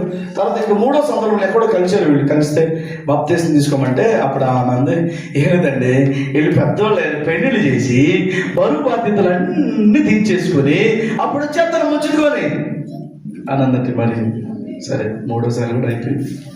అయిపోయిన తర్వాత కొంతకాలానికి ఇదే సేవకులు ఒక చోట వాక్య పరిచయం చేయడానికి ఒక మీటింగ్, చాలా పెద్ద మీటింగ్ వెళ్తారు మెయిన్ స్పీకర్. దారిలో వెళ్తా ఉంటే అక్కడ వెళ్ళిపోయాడు. అక్కడికి వెళ్ళిపోయిన తర్వాత ఇంకా సడన్ ఫోన్ వచ్చిందంట, దగ్గరలోకి వెళ్ళిపోయింది. ఫోన్ వచ్చింది ఎక్కడి నుంచి, ఊరు నుంచి, సంఘం నుంచి ఫోన్ వచ్చింది. ఏంటి ఆ ఫోన్ అంటే, మరియమ్మ గారు ప్రభునందు నిద్రించింది అని. ఏంటది? మరియమ్మ గారు ప్రభునందు. మాస్టర్ గారు ఎక్కడ ఉన్నారు? మరియమ్మ గారు ప్రభునందు నిద్రించి, త్వరగా రండి సమాజ కార్యక్రమం చేయాలి అని అంటే ఈయన మీటింగ్కి వెళ్ళాడు. సడన్ వార్త, ఇప్పుడు వాక్యం చెప్పాలా, సమాధి చేయాలా? సరే ఇంకొక స్పీకర్ని అపాయింట్ చేసి మళ్ళీ సమాధి కార్యక్రమం. ఎందుకంటే ఏంటది, విందు జరుగుతున్న ఇంటికి పోవడం కంటే వారింటికి పోవట మేలు కదా. సరే మొత్తం సేవకులు నియమించి మరలా ఆ మరియమ్మ గారు సమాధి చేయడానికి వస్తా ఉన్నాడు. ఈ లోపల మరియమ్మ గారు స్నానం చేయించారు, తెల్లని వస్త్రాలు ధరింపు చేశారు, ఆ తర్వాత పెట్టి రెడీ చేయించారు. ఈ లోపల బంధువులు అందరూ వచ్చేసారు. వచ్చిన తర్వాత ఇక ఆ పెట్టెలో పెట్టి తీసుకొని వెళ్ళడం రెడీగా ఉన్నారు. ఆ సమయం పాస్టర్ గారు వచ్చారు, వాక్యం చెప్తా ఉన్నారు. అక్కడ కూడా 2 మాటలు చెప్తున్నారు. మన్ను వెనకటి వల్లనే మరలా మన్నైపోవును అన్నటువంటి వాక్య ప్రకారము అందరూ కలిసి అక్కడికి సమాజానికి వెళ్ళారంటే మన్ను మొత్తం సమాధి కార్యక్రమం ముగించారు. అక్కడికి వెళ్ళారు, గొయ్యి తీయబడింది. ఆ వేసిన తర్వాత మొదటి ప్రార్థన చేశారు, సేవకులు మట్టి వేశారు, అందరూ వేశారు, ముగించబడింది. దానికి ముందు ఒక కార్యక్రమం జరిగింది, ముగించబడడానికి ముందు ఒక కార్యక్రమం జరిగింది. ఏంటి ఆ కార్యక్రమం అంటే, ఫైనల్ చూపు, ఆఖరి చూపు సేవకు పిలిపించారు. అమ్మా మరియమ్మ గారిని మన్ను మట్టికి కలబోతున్నాము, ఇంకెవరైనా ఆఖరి చూపు ఎవరైనా ఉన్నవాళ్ళు, మన ముని మనవాళ్ళు కానీ మనవరాళ్ళు కానీ ఎవరైనా ఉంటే ఒకసారి చూసుకోండి. ఇప్పుడు కనుక మట్టిలో పెడితే మళ్ళీ మరియమ్మ గారు మనకి కనపడదిక ఆఖరి చూపు అని సేవకులు అనౌన్స్ చేస్తున్నారట. ఈ లోపల వస్తున్నారు కొంతమంది.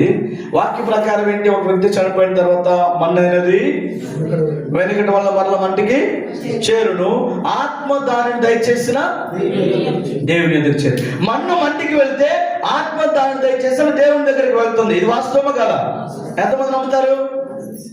మరి మీరేంటి అంటున్నారు, మొన్న అవిధిలో ఒక చచ్చిపోయింది, తెర తిరిగి వెళ్తుంది, అటు మాత్రం వెళ్ళొద్దు, ఇటు మాత్రం రావద్దని ఎందుకు అంటారు మీరు? చచ్చిపోయిన వాళ్ళు ఆత్మలో తిరుగుతారా, దయలో తిరుగుతారా? అదే ఉంటే మొన్న ఆ మధ్య ఒక ప్రార్థనకి వెళ్ళామే, వాళ్ళ ఇంట్లో ఒకళ్ళు చనిపోయారు, సోదా వెళ్తుందంటే అదే సమయంలో ఎందుకు వీళ్ళు ప్రెసిడెంట్కి వచ్చేస్తారు ఆ టయానికి. వెళ్తుంటే టింగ్ టింగ్ టింగ్ సోదా వెళ్తుంటే ఆమె పిలిపించుకొని దండం పెట్టి డబ్బులు అక్కడ పెట్టి కూర్చుంటే మొత్తం ఇదిగో నేను వచ్చేసాను, మీ నాన్న వచ్చాను, ఇది నా కొడుకేడు, నా కూతురాడు అంటున్నాడు. అది నిజమేనా? అది నిజమేనా? మన్ను మంటికి వెళితే దీన్ని బట్టి మీరు ఇలాంటి అనుభవాలు చూస్తుంటారు. అవిధికి వెళ్ళొద్దు. అవిధి ఎవరు చచ్చిపోయారు? ఆమె చచ్చిపోయింది, తెగ తిరిగి వస్తుంది, ఎవరిని వెళ్ళనివ్వట్లేదు, చెప్పడమా? ఎవరు రానివ్వట్లేదు, ఎవరైతే వారిని ఇబ్బంది పెడుతుంది. అంటే చచ్చిపోయిన వాళ్ళు దయ్యాలు అవుతారా? ఎక్కడ రాసుకుని బైబిల్ చూపించింది? ఎక్కడ ఉందా? ఎక్కడ ఉంది? ఈ సినిమా వాళ్ళు అలా చూపిస్తున్నారు జనాలు.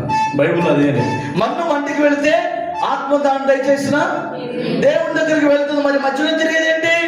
ఒక యోబు సందర్భంలో పరిశుద్ధ సింహాసనం మీద ఆశ్చర్యంగా ఉన్నటువంటి ఆ సందర్భంలో దేవదూతలందరూ కూడా ప్రభువుని స్తుతిస్తూ ఉండగా పిలవని పేరంట ఒకడు వచ్చాడంటే, ఎవరాడు?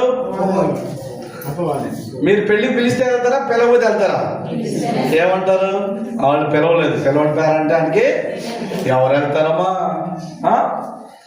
కానీ వాడికి పిలుపు అవసరం లేదు, వాడికి పిలుపు అవసరం లేదు. పిలవని పేరంటాన్ని కూడా వచ్చేస్తున్నాడు. ఎవడు అడిగాడు, ఎక్కడి నుంచి వచ్చావంటే నేను భూమి మీద ఇటు అటు తిరిగి ఇక్కడ ఏదో జరుగుతుంది చూద్దామని వచ్చాను. అంటే భూమి మీద ఇటు అటు తిరిగే పని ఎవరిది?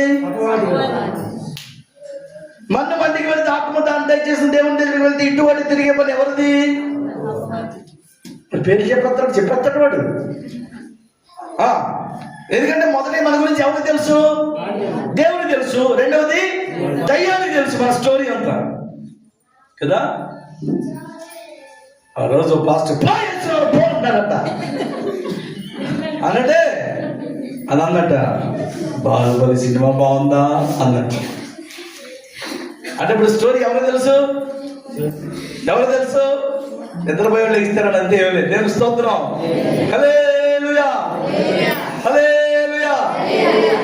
ఎవరు తెలుసు మన స్టోరీ? ముందు దేవునికి తెలుస్తుంది. తర్వాత దయ్యానికి తెలుస్తుంది. అందుకే పౌలు శీలను ఉద్దేశించి అపవాది ఏమని, ఇదిగో భూలోకాన్ని తలక్రిందులు చేసేవాళ్ళు ఇక్కడికి వచ్చారు. సేవకులను ఉద్దేశించి మాట్లాడుతుంది, దయ్యం మాట్లాడుతుంది కదా. ఎవరు తెలుసు మన గురించి? దేవుడు తెలుసు, దయ్యాన్ని తెలుస్తుంది. కాబట్టి వాడు ఆ సోదరుడు రూపంలో వచ్చి మనం ఎవరినైతే కోల్పోతామో వాళ్ళలాగే మాట్లాడుతుంటాడు. మా నాన్న వచ్చేసాడు, మా అమ్మ వచ్చేసిందని ఎగురవుతాను. అక్కడ దయ్యం వచ్చింది, అర్థమైందా? అక్కడ ఎవరు వచ్చింది? ఇటువంటి తిరిగే పని ఎవరిది? ఎవరిదమ్మా? అయిపోయి వాక్యం ముగిస్తుంది. పాస్టర్ సమయం చెప్పేసాడు, అయిపోయింది, ముగించేస్తాను. దేవుడికి స్తోత్రం. ఇటువంటి తిరిగే పని ఎవరిది? అపవాది. కాబట్టి ఎవరైనా చనిపోతే దయ్యాలు తిరుగుతారనేది మాత్రం అవాస్తవం. బైబిల్లో ఎక్కడా లేదు. అవాస్తవాలు మనం నమ్మాల్సిన అవసరత లేదు. సరే, మన్ను మంటికి వెళ్తా ఉంది. ఈ లోపల ఆత్మ ఎక్కడికి వెళ్ళింది? మన మరియమ్మ గారి దగ్గరే ఉన్నా, మర్చిపోవద్దు. ఆత్మ ఎక్కడికి వెళ్ళింది? దేవుడి దగ్గరికి. అక్కడ దేవుడి దగ్గర వెళ్ళగానే, అమ్మా మరియమ్మ బాప్తిసం తీసుకున్నావా అన్నాడు దేవుడు. నేను దక్షిణ కంపల్సరీ ప్రతి నెల ఇచ్చేదాన్ని. పాస్టర్ గారు ఎవరు వచ్చినా మా ఇంట్లోనే, ఏ సావుకులు ఏం చేసినా, ఏ మీటింగ్ పెట్టినా మొదటి కాదుగా అమ్మ ఆగు మంచిదే కాదంటలేదు. అసలు ఇవన్నీ చేస్తున్నా బాగానే ఉంది, కానీ చేయాల్సింది ఏంటి? బాప్తిసం తీసుకున్నామంటే సావుకుడు ఇవ్వలేదు అయ్యా అందట. ఎవరు ఇవ్వలేదు? నాకు ఇప్పుడు కనుక నువ్వు కనుక 2 గంటల సమయం ఇస్తే నేను వెళ్ళి మెరుపు తీగలాగా ఎలా వచ్చేస్తాను అందట. అలా వెళ్ళి ఎలా వచ్చేసి క్యాప్లో ఏం చేస్తుంది? దేవుడు అడిగాడు కదా అక్కడ, ఏమని? మరేమా బాప్తిసం తీసుకున్నాం. అప్పుడు అనుకుంటుందట, భూలోకంలో ఆయన వదిలిపెట్టలా, ఈయనకు వచ్చిన ఈయన కూడా వదిలిపెట్టలేదు. ఈయన అసలు ఎక్కడికి వెళ్ళి శర తప్పదే ఉన్నారు. ఏం చేద్దాం? మా ప్రయాస, మా బాధ అంతా కూడా మీ రక్షించబడి మారు మనసు పొంది దేవుని రాజ్యానికి వెళ్ళాలన్న బాధ. దేవునికి స్తోత్రం. ఈ లోపల ఆఖరి చూపు అంటే అందరూ వచ్చేసారు. అక్కడ దేవుడి దగ్గర అడిగింది, అయ్యా 2 గంటల సమయం నాకు ఇస్తే నేను అలా వెళ్ళిపోయి ఎలా బాప్తిసం తీసుకు ఎలా వచ్చేద్దాం? ఉన్నారు రెడీగా, మరి తేరగక్కండి ఇవాళగా నీయడానికి. ఈ రోజు మనది, రేపటి రోజు మనది, రేపేం జరుగుతుంది మనకి తెలీదు. సరే, పర్మిషన్ తీసుకుని అందరు ఆఖరి చూపు కోసం వచ్చారు. అందరూ ఇలా చూస్తున్నారు. మనవాళ్ళు, కూతుర్లు, అల్లుళ్ళు, కోడలు అందరూ చూడడానికి వచ్చారు. మా అమ్మ ఎక్కడ ఉంది? మా అమ్మ వెళ్ళిపోతుంది, బట్టలు కలిసి పొద్దున ఈడుతూ ఉన్నారట. ఈ లోపల పర్మిషన్ తీసుకుని వచ్చింది కదా, ఆ కట్లో వచ్చి ఇలా రాగానే టక్కన వేసుకొచ్చిందట. అమ్మాయి దైవం అని చెప్పేసి అందరూ పరుగు వెళ్ళిపోతున్నారట. అమ్మాయి దైవం వచ్చేసింది. ఏంటి దయ్యం? చచ్చిపోయింది, సమాధి చేయడానికి తీసుకెళ్ళి వెళ్ళింది. చచ్చిపోయిన వాళ్ళు ఎగితే ఏమున్నారు ఇప్పుడు? అమ్మాయి దైవం వచ్చేసింది. పరుగు నాయన ఆగట్రా బాబు, నేను దెయ్యాన్ని కాదురా, మరీ ఆగట్రా బాబు. ఎవరు ఆగట్లా? ఎవడు దాంట్లో ఆడు వెళ్ళి గడగడ వెళ్ళిపోయి తలుపులు గల్లి పెట్టాడు. వణిగిపోతుంటే ఇప్పుడు ఎందుకు వచ్చింది 2 గంటల పర్మిషన్? బాప్తిసం కదా. వణిగిపోతూ ఉన్నారంటే, గల్లి పెట్టి వణిగిపోతున్నారంటే, అమ్మాయి దైవం వచ్చేసింది, అమ్మాయి పోతం వచ్చేసిందని. ఈ లోపల సంఘ పెద్ద గారి ఇంటికి వెళ్ళి, సుబ్బారావు గారు ఏమండి? నేనండి, మరేమోనండి. నిద్రపోతాను ఇక్కడ ఎవరన్నా? దేవునికి స్తోత్రం. నేనండి, మరేమిటండి? కొద్దిగా రికమెండేషన్ చేస్తారు కదా, కొద్దిగా పాస్టర్ గారు మీ మాట్లాడారు. పాస్టర్ గారు కొద్దిగా చెప్పండి. అమ్మ మా మరియమ్మ గారు ఎప్పుడో చచ్చిపోయింది, నువ్వు మాత్రం మా మరియమ్మ గారివి దయచేసి తలుపు కొట్టొద్దమ్మా అంటాడు. ఇంకో సంఘం దగ్గరికి వెళ్ళిందట. అలా కొడుతుందంట. అమ్మా అక్కడ కొట్టద్దు, బాబాయ్ పోతాం, బాబాయ్ దయ్యం అంటుందంట. అన్నాడట ఆ సంఘం. అడి తిరిగింది 2 గంటల సమయం కాస్త ఇప్పుడు ఎక్కడికి వెళ్ళాలి? మళ్ళీ ఆడికి వెళ్ళాలి. వెళ్ళగానన్నట్టు అమ్మా బాప్తిసం అక్కడికి వెళ్తే ఎవరు ఇయ్యలేదే అందంట. మళ్ళీ నార్మల్ మావేదే. అంటే ఆ మరియమ్మ గారు ఏం చేస్తూ వచ్చింది? బాప్తిసం విషయంలో చిన్నోళ్ళు పెద్దోళ్ళు చేసింది, పెద్దోళ్ళు పెళ్ళిళ్ళు చేసింది. ఆ తర్వాత జెండా ఎత్తేసింది. ఏం చేసింది? జెండా ఎత్తేసింది. చచ్చిపోయింది ప్రభునందు. అంటే వాయిదాలు వేస్తూ ఉంటే మనం కలగాలి ఉంటామా? మీ జీవం ఏర్పడింది, మీరు కొంతసేపు కనబడి అంతలో మాయమైపోవు. ఆమె వంటి వారే కదా. ఈరోజు ఉంటారు, రేపు ఉంటామో ఉండవో తెలియదు. అలాంటిది మనకేం కావాలి? దీపం ఉండగానే ఇల్లు చెప్పండి.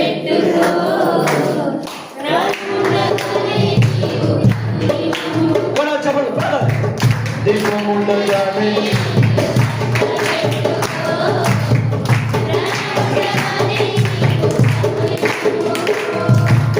దేవుని స్తోత్రం. దీపం ఉండగానే ఇల్లు చక్కబెట్టుకోవాలి. ప్రాణం ఉండగానే ప్రభువు నమ్ముకోవాలి. చచ్చిపోయిన తర్వాత మన కుటుంబాన్ని మనం రక్షించుకోగలమా? ఇద్దరు చనిపోయారట. ఒక ఆయన అయితే పరదేశికి వెళ్ళారు, ఇంకొక ఆయన అయితే ఎక్కడికి వెళ్ళారు?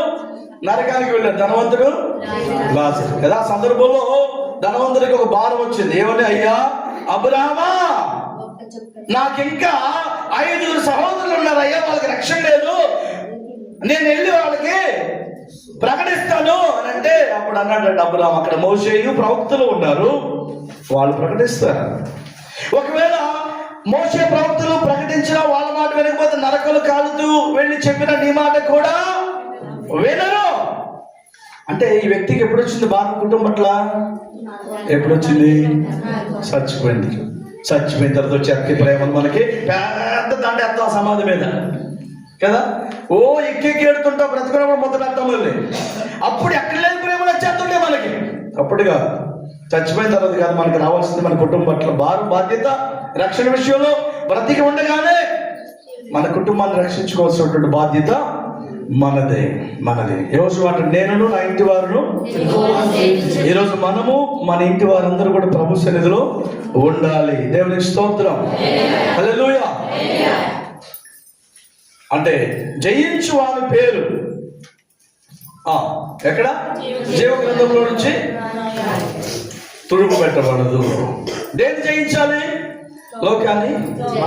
ఎవరు జయించగలరు? దేవుని మూలముగా పుట్టినవారు. దేవుని మూలంగా పుట్టడం అంటే నీటి మూలముగా జన్మించుట. ఇక్కడ ఎంతమంది నీటి మూలంగా మొదటి జన్మ? నీటి ఇంకా బాప్తిసం తీసుకోవాలని వారు, ఇంకా వాయిదాలు వేసేవాళ్ళు. ఈస్టర్ తీసుకుంటాను, క్రిస్మస్ తీసుకుంటాను, నా పుట్టినరోజు తీసుకుంటాను, పెళ్లి. అప్పుడు ఉంటావండి, నువ్వు ఉంటావు. అప్పటికి వాయిదాలు వేస్తున్నావు. ఏ వాయిదాలు వేస్తూ జీవితాన్ని గడుపుతున్నావా? రేపటి రోజు మనది. మరేం కదా సడన్ గా వచ్చింది మరణం. ఎప్పుడు పోతామో మనం, ఆయన ఎప్పుడు వస్తాడో తెలియదు, మనం ఎప్పుడు పోతామో మనకు తెలియదు కదా. కాబట్టి ఆయన ఎప్పుడు వచ్చి సిద్ధంగా ఉండాలి. మనం పోకముందే మన కుటుంబాన్ని మనము సిద్ధపరచుకోవాలి. మన కుటుంబాన్ని మనం కట్టుకోవాలి. ఇక్కడ ఇంకా బాప్తిసం తీసుకోవాలని వారు ఉన్నారా? ఎవరైనా ఉన్నారా తీసుకోవాలని వారు? చాలా సంతోషం. గట్టి చెప్పకూడదు మిమ్మల్ని బట్టి. Right, very good. బాప్తిసం అది మొదటి జన్మ. అందరు ఇప్పుడు మీరేం చేయాలి? బాప్తిసం తీసుకోండి, వారి దేవుని సన్నిధికి నడిపించాలి. ఇది మన బాధ్యత. దేవునికి స్తోత్రం.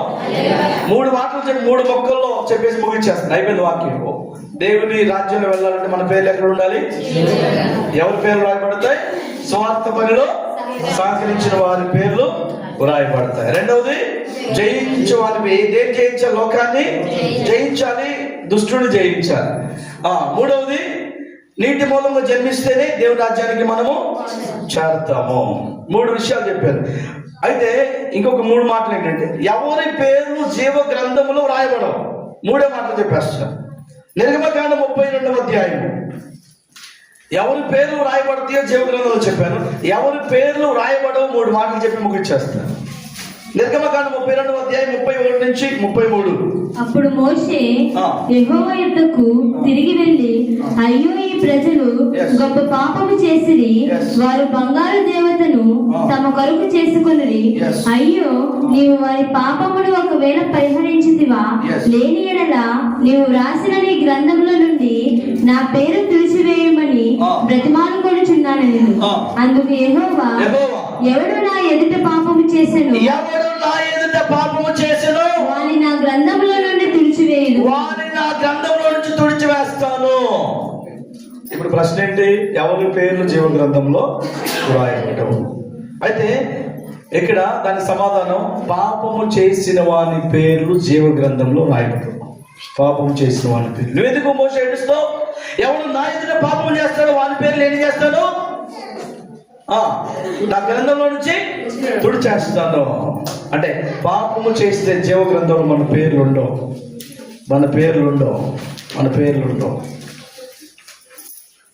రెండో మాట, కీర్తన గ్రంథం 69వ కీర్తన 28వ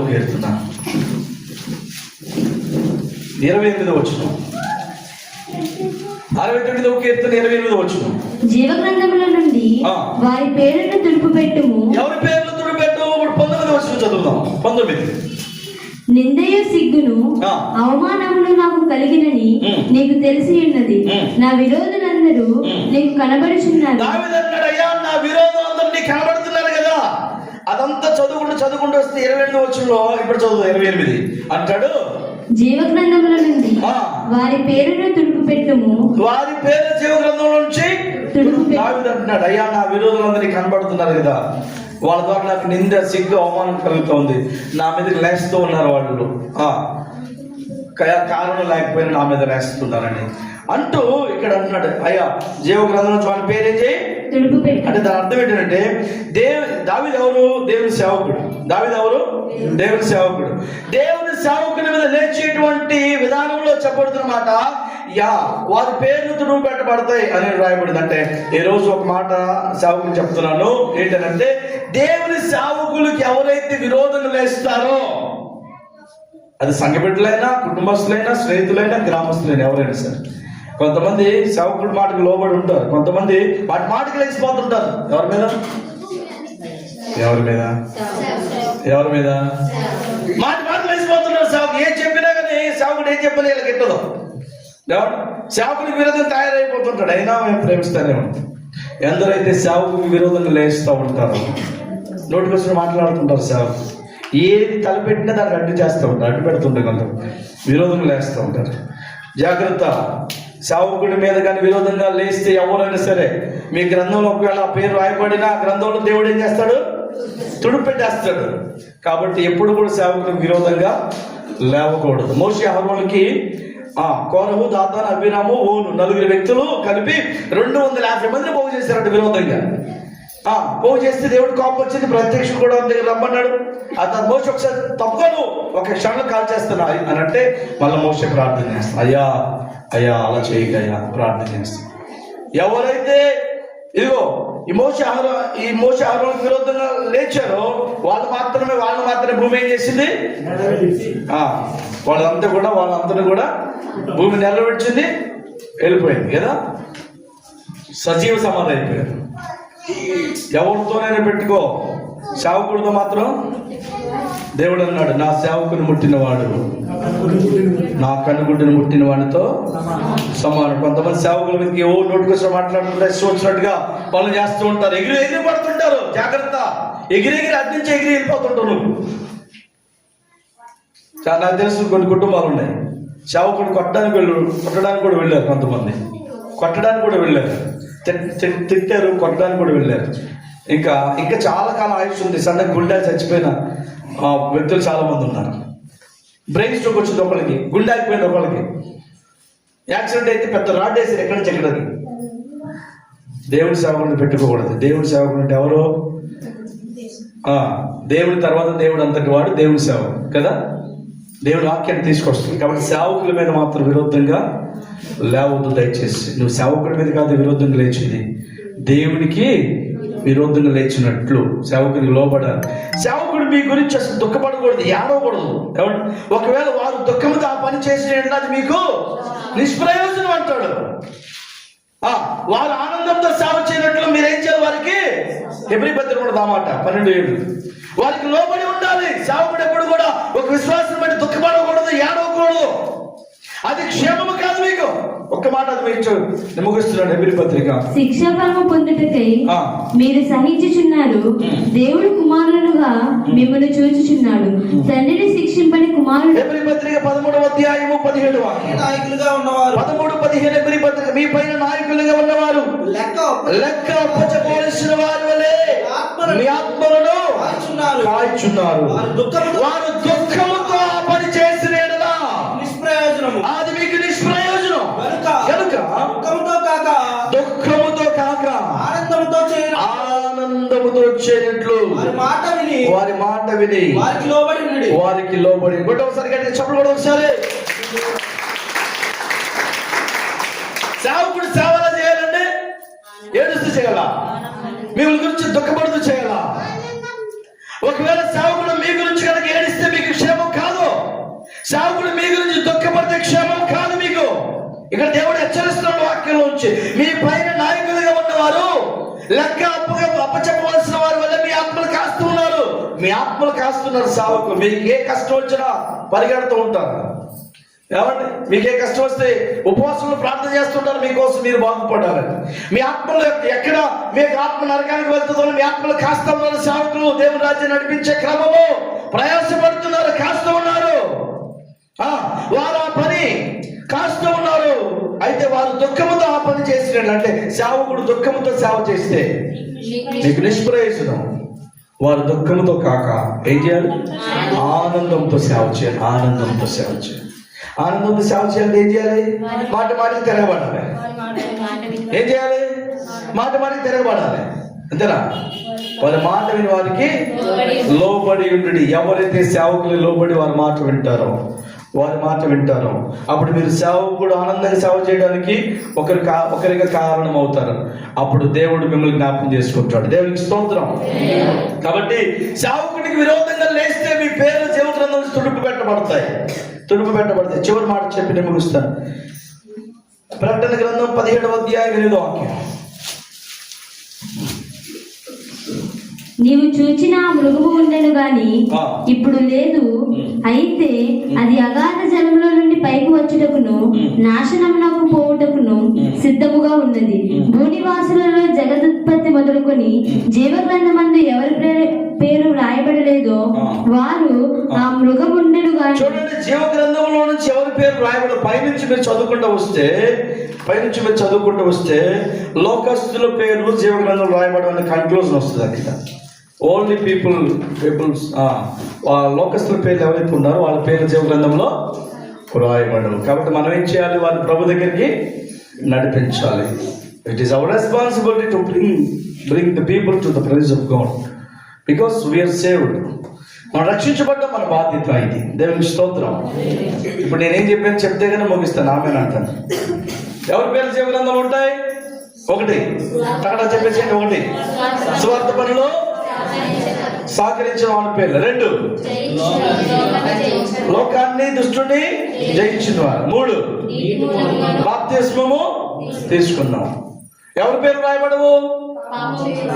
పాపము చేసిన వాళ్ళ పేర్లు రాయబడవు. ఇంకా సేవకులకి మీద ఎదురు తిరుగుతుంటారు కదా, లెగ్స్ పడిపోతుంటారు. వారికి లెగ్స్ అంటుంటారా? ఆయన చూస్తున్నాడు. ఎవరు చూస్తారు? ఆయన చూస్తున్నాడు. ఏమి లేదు. మిరియామహరోళ్ళు మోషే మీద సడిగారట. ఎవరు చూశారు? దేవుడు చూశాడు. మోషే ఎవరు? దైవజనుడి మీద సడిగిన కారణాన్ని బట్టి ఒక సందర్భంలో వీళ్ళు గుడారం దగ్గరికి వస్తే, ప్రత్యక్ష గుడారం దగ్గరికి వచ్చి వెళ్ళే క్రమంలో మిరియాకి ఏమొచ్చింది? రాంగ్ వచ్చింది. దేనికి? సణిగారంతే. దాన్ని బట్టి నా మీద సణిగారా మీరు అనలేదు. అది ఎవరు చూశారు? జాగ్రత్త. సేవకులు సడిగినా గొడిగినా వాళ్ళ మాటి చీటి మాటికి లేచి పడిపోతున్న రోగాలు వస్తాయి. జాగ్రత్త. తెల్లని కుష్ఠరోగం వచ్చి వెళ్ళిపోతే మళ్ళీ అదే మోసే ప్రార్థన చేయాల్సి వచ్చింది. అవునా కదా? సేవకుల మీద లేచితే వాళ్ళ పేర్లు రాయబడవు. 3వది లోకస్తుల పేర్లు. కాబట్టి మనం ఏం చేయాలి? వాళ్ళని మనం ప్రభు దగ్గరికి నడిపించాలి. దేవునికి స్తోత్రం. పుస్తకాలు మూసేయండి. Close your Bibles and diaries, books. ప్రకటన గ్రంథం చెప్పమ్మా. ప్రకటన చెప్పది 17వ అధ్యాయం పైన అంతా చదువుకుంటారండి. మీకు అక్కడ కన్క్లూషన్ వస్తుంది. 17 మొత్తం క్లోజ్ చేయండి. బైబిల్ అని మూసేయండి. అయిపోయింది. వాక్యం అయిపోయింది. మూసేయండి. ఇప్పుడు చెప్పండి, ఎవరి పేర్లు ఉంటాయి? ఇప్పుడు దాకా అలా చూసి ఎలా చెప్తున్నారు. ఎలా చూసారు? కాబట్టి ఇప్పుడు చూసే ప్రసక్తి లేదు. సువార్త పనులు, ఇంకా లోకాన్ని,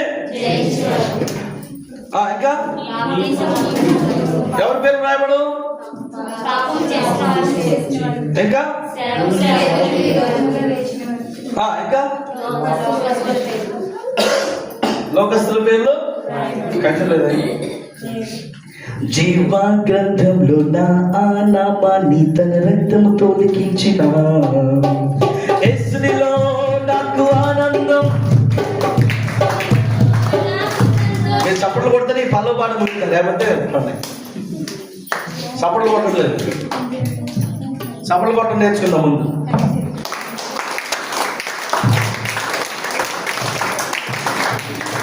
అలా కాదు, అందరూ ఎంతమంది కొట్టినా ఒకరు కొట్టినట్టుగానే ఉండాలి.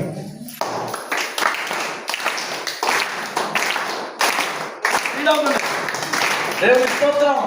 ఇదే మెయింటైన్ చేయాలి. నేను స్టార్ట్ చేసినప్పుడు కూడా జీవ గ్రంథంలో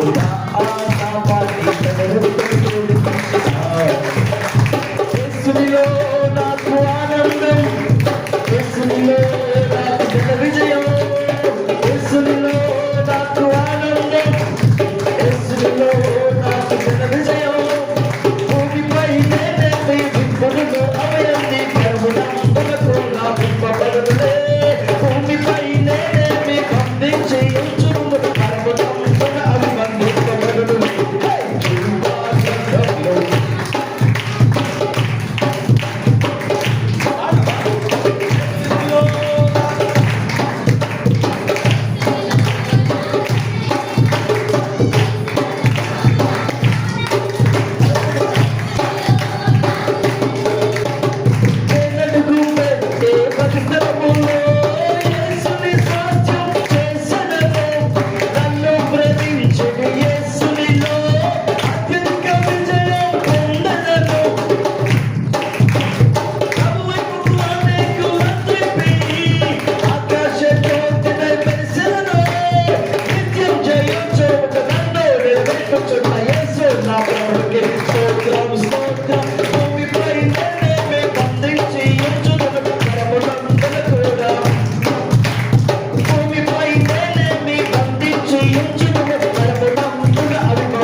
జీవ గ్రంథంలో యెహోవా పేరే ఉండదో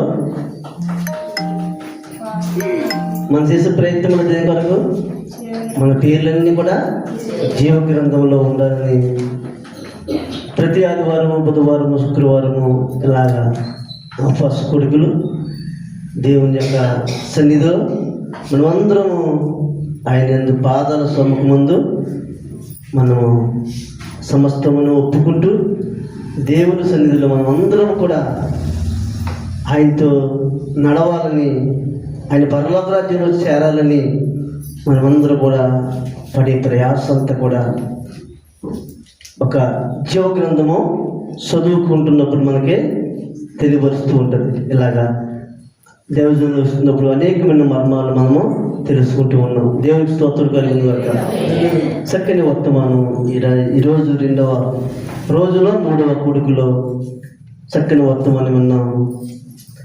చక్కని వర్తమానం ఇచ్చిన దేవజనులు కుటుంబానికి వారి సంఘాలకి దేవుడు మన పక్షంగా మన సంఘం పక్షంగా మనందరి ఆశీర్వాదాలు మేలు వారిపై కుమ్మరించగలను. అనేక చోట్ల ఎక్కడ బహుబలంగా వాడబడలేదని మన అనుదిన ప్రార్థనలో జ్ఞాపం చేసుకోవడానికి ప్రత్యేకంగా మనం చెల్లిస్తున్నాం. దేవునికి స్తోత్రం.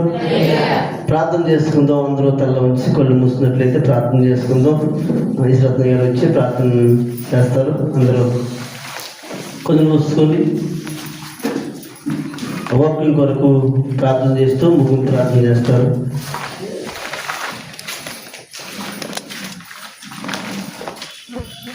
ప్రార్థన.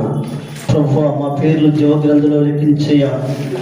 మా పేర్లు జీవగ్రంథంలో లిఖించాలంటే అనేకమైన శ్రేష్టమైన మాటలు మేము ఉన్నాం ప్రభువా.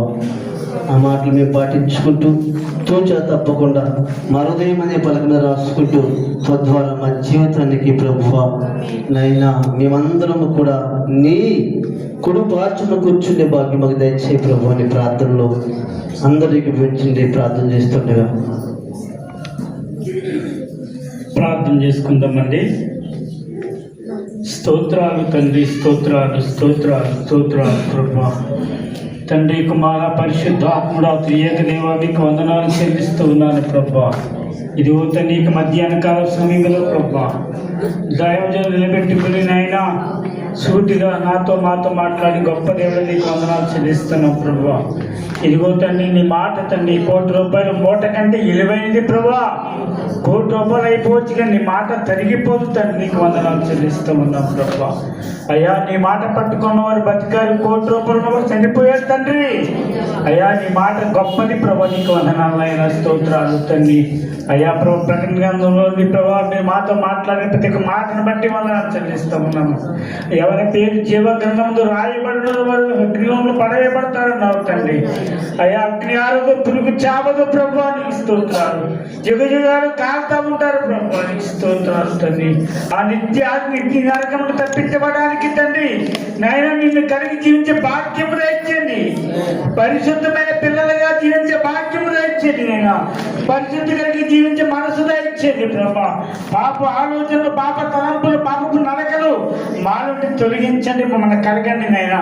మేము నీటి ద్వారా ఆత్మ ద్వారా తను నింపబడితేనే కానీ అయ్యా నీ రాజ్యము చేరలేదు ప్రభా. నీ రాజ్యము చేరలేదు తండ్రి. నేను 2 రకాల విషయాలు తండ్రి మాకు తెలియజేశాను. 1 నీటి మూలముగాను, 2 ఆత్మ మూలంగా నింపబడితేనే కానీ నీ రాజ్యం చేరలేదు తండ్రి. లోకాన్ని జయించే లోక పాపాన్ని, నేత్రాత, శరీరాత, జీవపు డంబాన్ని జయించాలి ప్రభా. ఇది మీ నుండి కలిగినది కాదు తండ్రి, దృష్టి నుండి కలిగినదే ప్రభా. యేసయ్యానికి వందనాలనైనా స్తోత్రాలు ప్రభా. ఇంకా సమయంలో తండ్రి ఇదిగోనైనా దైవ సేవకుల కుటుంబాన్ని, తమ్ముడి గారి కుటుంబాన్ని దీవించండి, వారి పిల్లలు దీవించండి. మీ కృప వారికి తోడుగా ఉంచండి ప్రభా. ఈ రోజు వర్తమాన చెప్పిన సేవకులు వారి కుటుంబాన్ని, వారి సంఘాన్ని, వారి పరిచయాన్ని కూడా దీవించండి, స్థిరపరచండి, బలపరచండి బాబు. అనేకమైన స్థలంలో బలమైన పాత్రగా, బలమైన పనిముట్టిగా వాడుకోమని ప్రార్థన చేస్తా ఉన్నాను ప్రభా. ఇదిగో నాయన ఇంక సమయంలో తండ్రి నాయన నీకే వందనాలు చెల్లిస్తాను. ఇప్పుడు వచ్చిన సంఘ బిడ్డలందరినీ జ్ఞాపకం చేసుకుని నన్ను మా కుటుంబాన్ని కూడా జ్ఞాపకం చేసుకోండి ప్రభా. అయ్యా నీ కొరకు జీవించే బిడ్డలుగా, నీ పరలోక రాజ్యానికి వారసత్వం కలిగిన బిడ్డగా జీవించే భాగ్యం పెంచండి ప్రభా. నీకు వందనాలైనా స్తోత్రాలు తండ్రి. అయ్యా నీకే వేలాది వందనాలు, కోట్ల స్థుతులు, స్తోత్రాలు చెల్లిస్తూ ఉన్నాం ప్రభా. అయ్యా మాలో ఉన్నవాడు, లోకంలో ఉన్నవాడు గొప్పవాడిని వాక్యం తెలియజేస్తుంది ప్రభా. మేము మాలో నడిపించిన ప్రార్థన చేస్తాము తండ్రి. మాట్లాడేది, తలంపలేదు, బహుజాతిగా జీవించి మంచి మనసులో మాకు దయచేయండి. ఈ లోకంలో ఎంతకాలం బ్రతికినా, ఈ లోకంలో ఎంతకాలం సజీవులుగా ఉన్నా ఇదంతా కూడా ఏస్తు ప్రభువా. అయ్యా నీకు వందనాలైన స్తోత్రాలు. నీ పరలోక రాజ్యానికి మేము చేరాలి ఏంటి? ఒకే ఒక జీవితం నైనా, అదే పరిశుద్ధత కలిగిన జీవితం, మీరు చెప్తా ఉన్నారు తండ్రి. నేను పరిశుద్ధులు కనుక మీరు పరిశుద్ధులై ఉండండి అని చెప్తున్నావు ప్రభు. నీకు వందనాలు. అలా జీవించే భాగ్యం నాకు మాకు దయచేయండి. ఈ మధ్యాహ్నంగా చెప్పబడిన వాక్యం మరో మీరు కట్టండి. పనిచేయని వాక్యం జరిగి జీవించే మంచి మనసులు మాకు దయచేయమని సహాయం చేయమని యేసయ్య ఉన్నతమైన అమలు ప్రార్థించి అడిగి వేడుకున్నాం మా ప్రియ పరలోకపు తండ్రి. ఆమేన్. పరలోకమున మా తండ్రి, నీ నామం పరిశుద్ధపరచబడును గాక, నీ రాజ్యం వచ్చును గాక, నీ చిత్తము పరలోకమందు నెరవేరినట్టు భూమి మీద నెరవేరును గాక. మా అనుదినాలను మాకు దయచేయము. మా యొక్క అపరాధం చేస్తామో క్షమించిన ప్రకారం అపరాధము క్షమించము. మా సోదరునికి తెప్పించము. రాజ్యము శక్తియో మహిమయో నిరంతరము నీ ఉన్న తండ్రి. ఆమేన్. మన తండ్రి అయిన దేవుని ప్రేమ, కుమారుడైన యేసుక్రీస్తు కృపయు, పరిశుద్ధాత్మ అనున్న సహవాసము సన్నిధి ఇది నన్ను కూడొచ్చిన వీళ్ళందరికీ, వారి కుటుంబాలకి, కుటుంబ సభ్యులందరికీ, ఈరోజు వాక్యం నుంచి దేవజనంలో రిలసయ్య గారికి, వారి సంఘాలకి, వారి కుటుంబానికి సదాకాలము తోడయుండి నడిపించును గాక. ఆమేన్. ఆమేన్. God bless you. దేవుని కుటుంబాన్ని దీవించును గాక. ఆమేన్. సాయంత్రం ప్రత్యేకమైన ప్రార్థన ఎవరికైనా అవసరం అయితే చేయించవలసిందిగా ప్రేమతో తెలియపరుస్తున్నాం. సాయంత్రం 7 గంటలకే 4వ కూడిక 2వ రోజులో మనందరం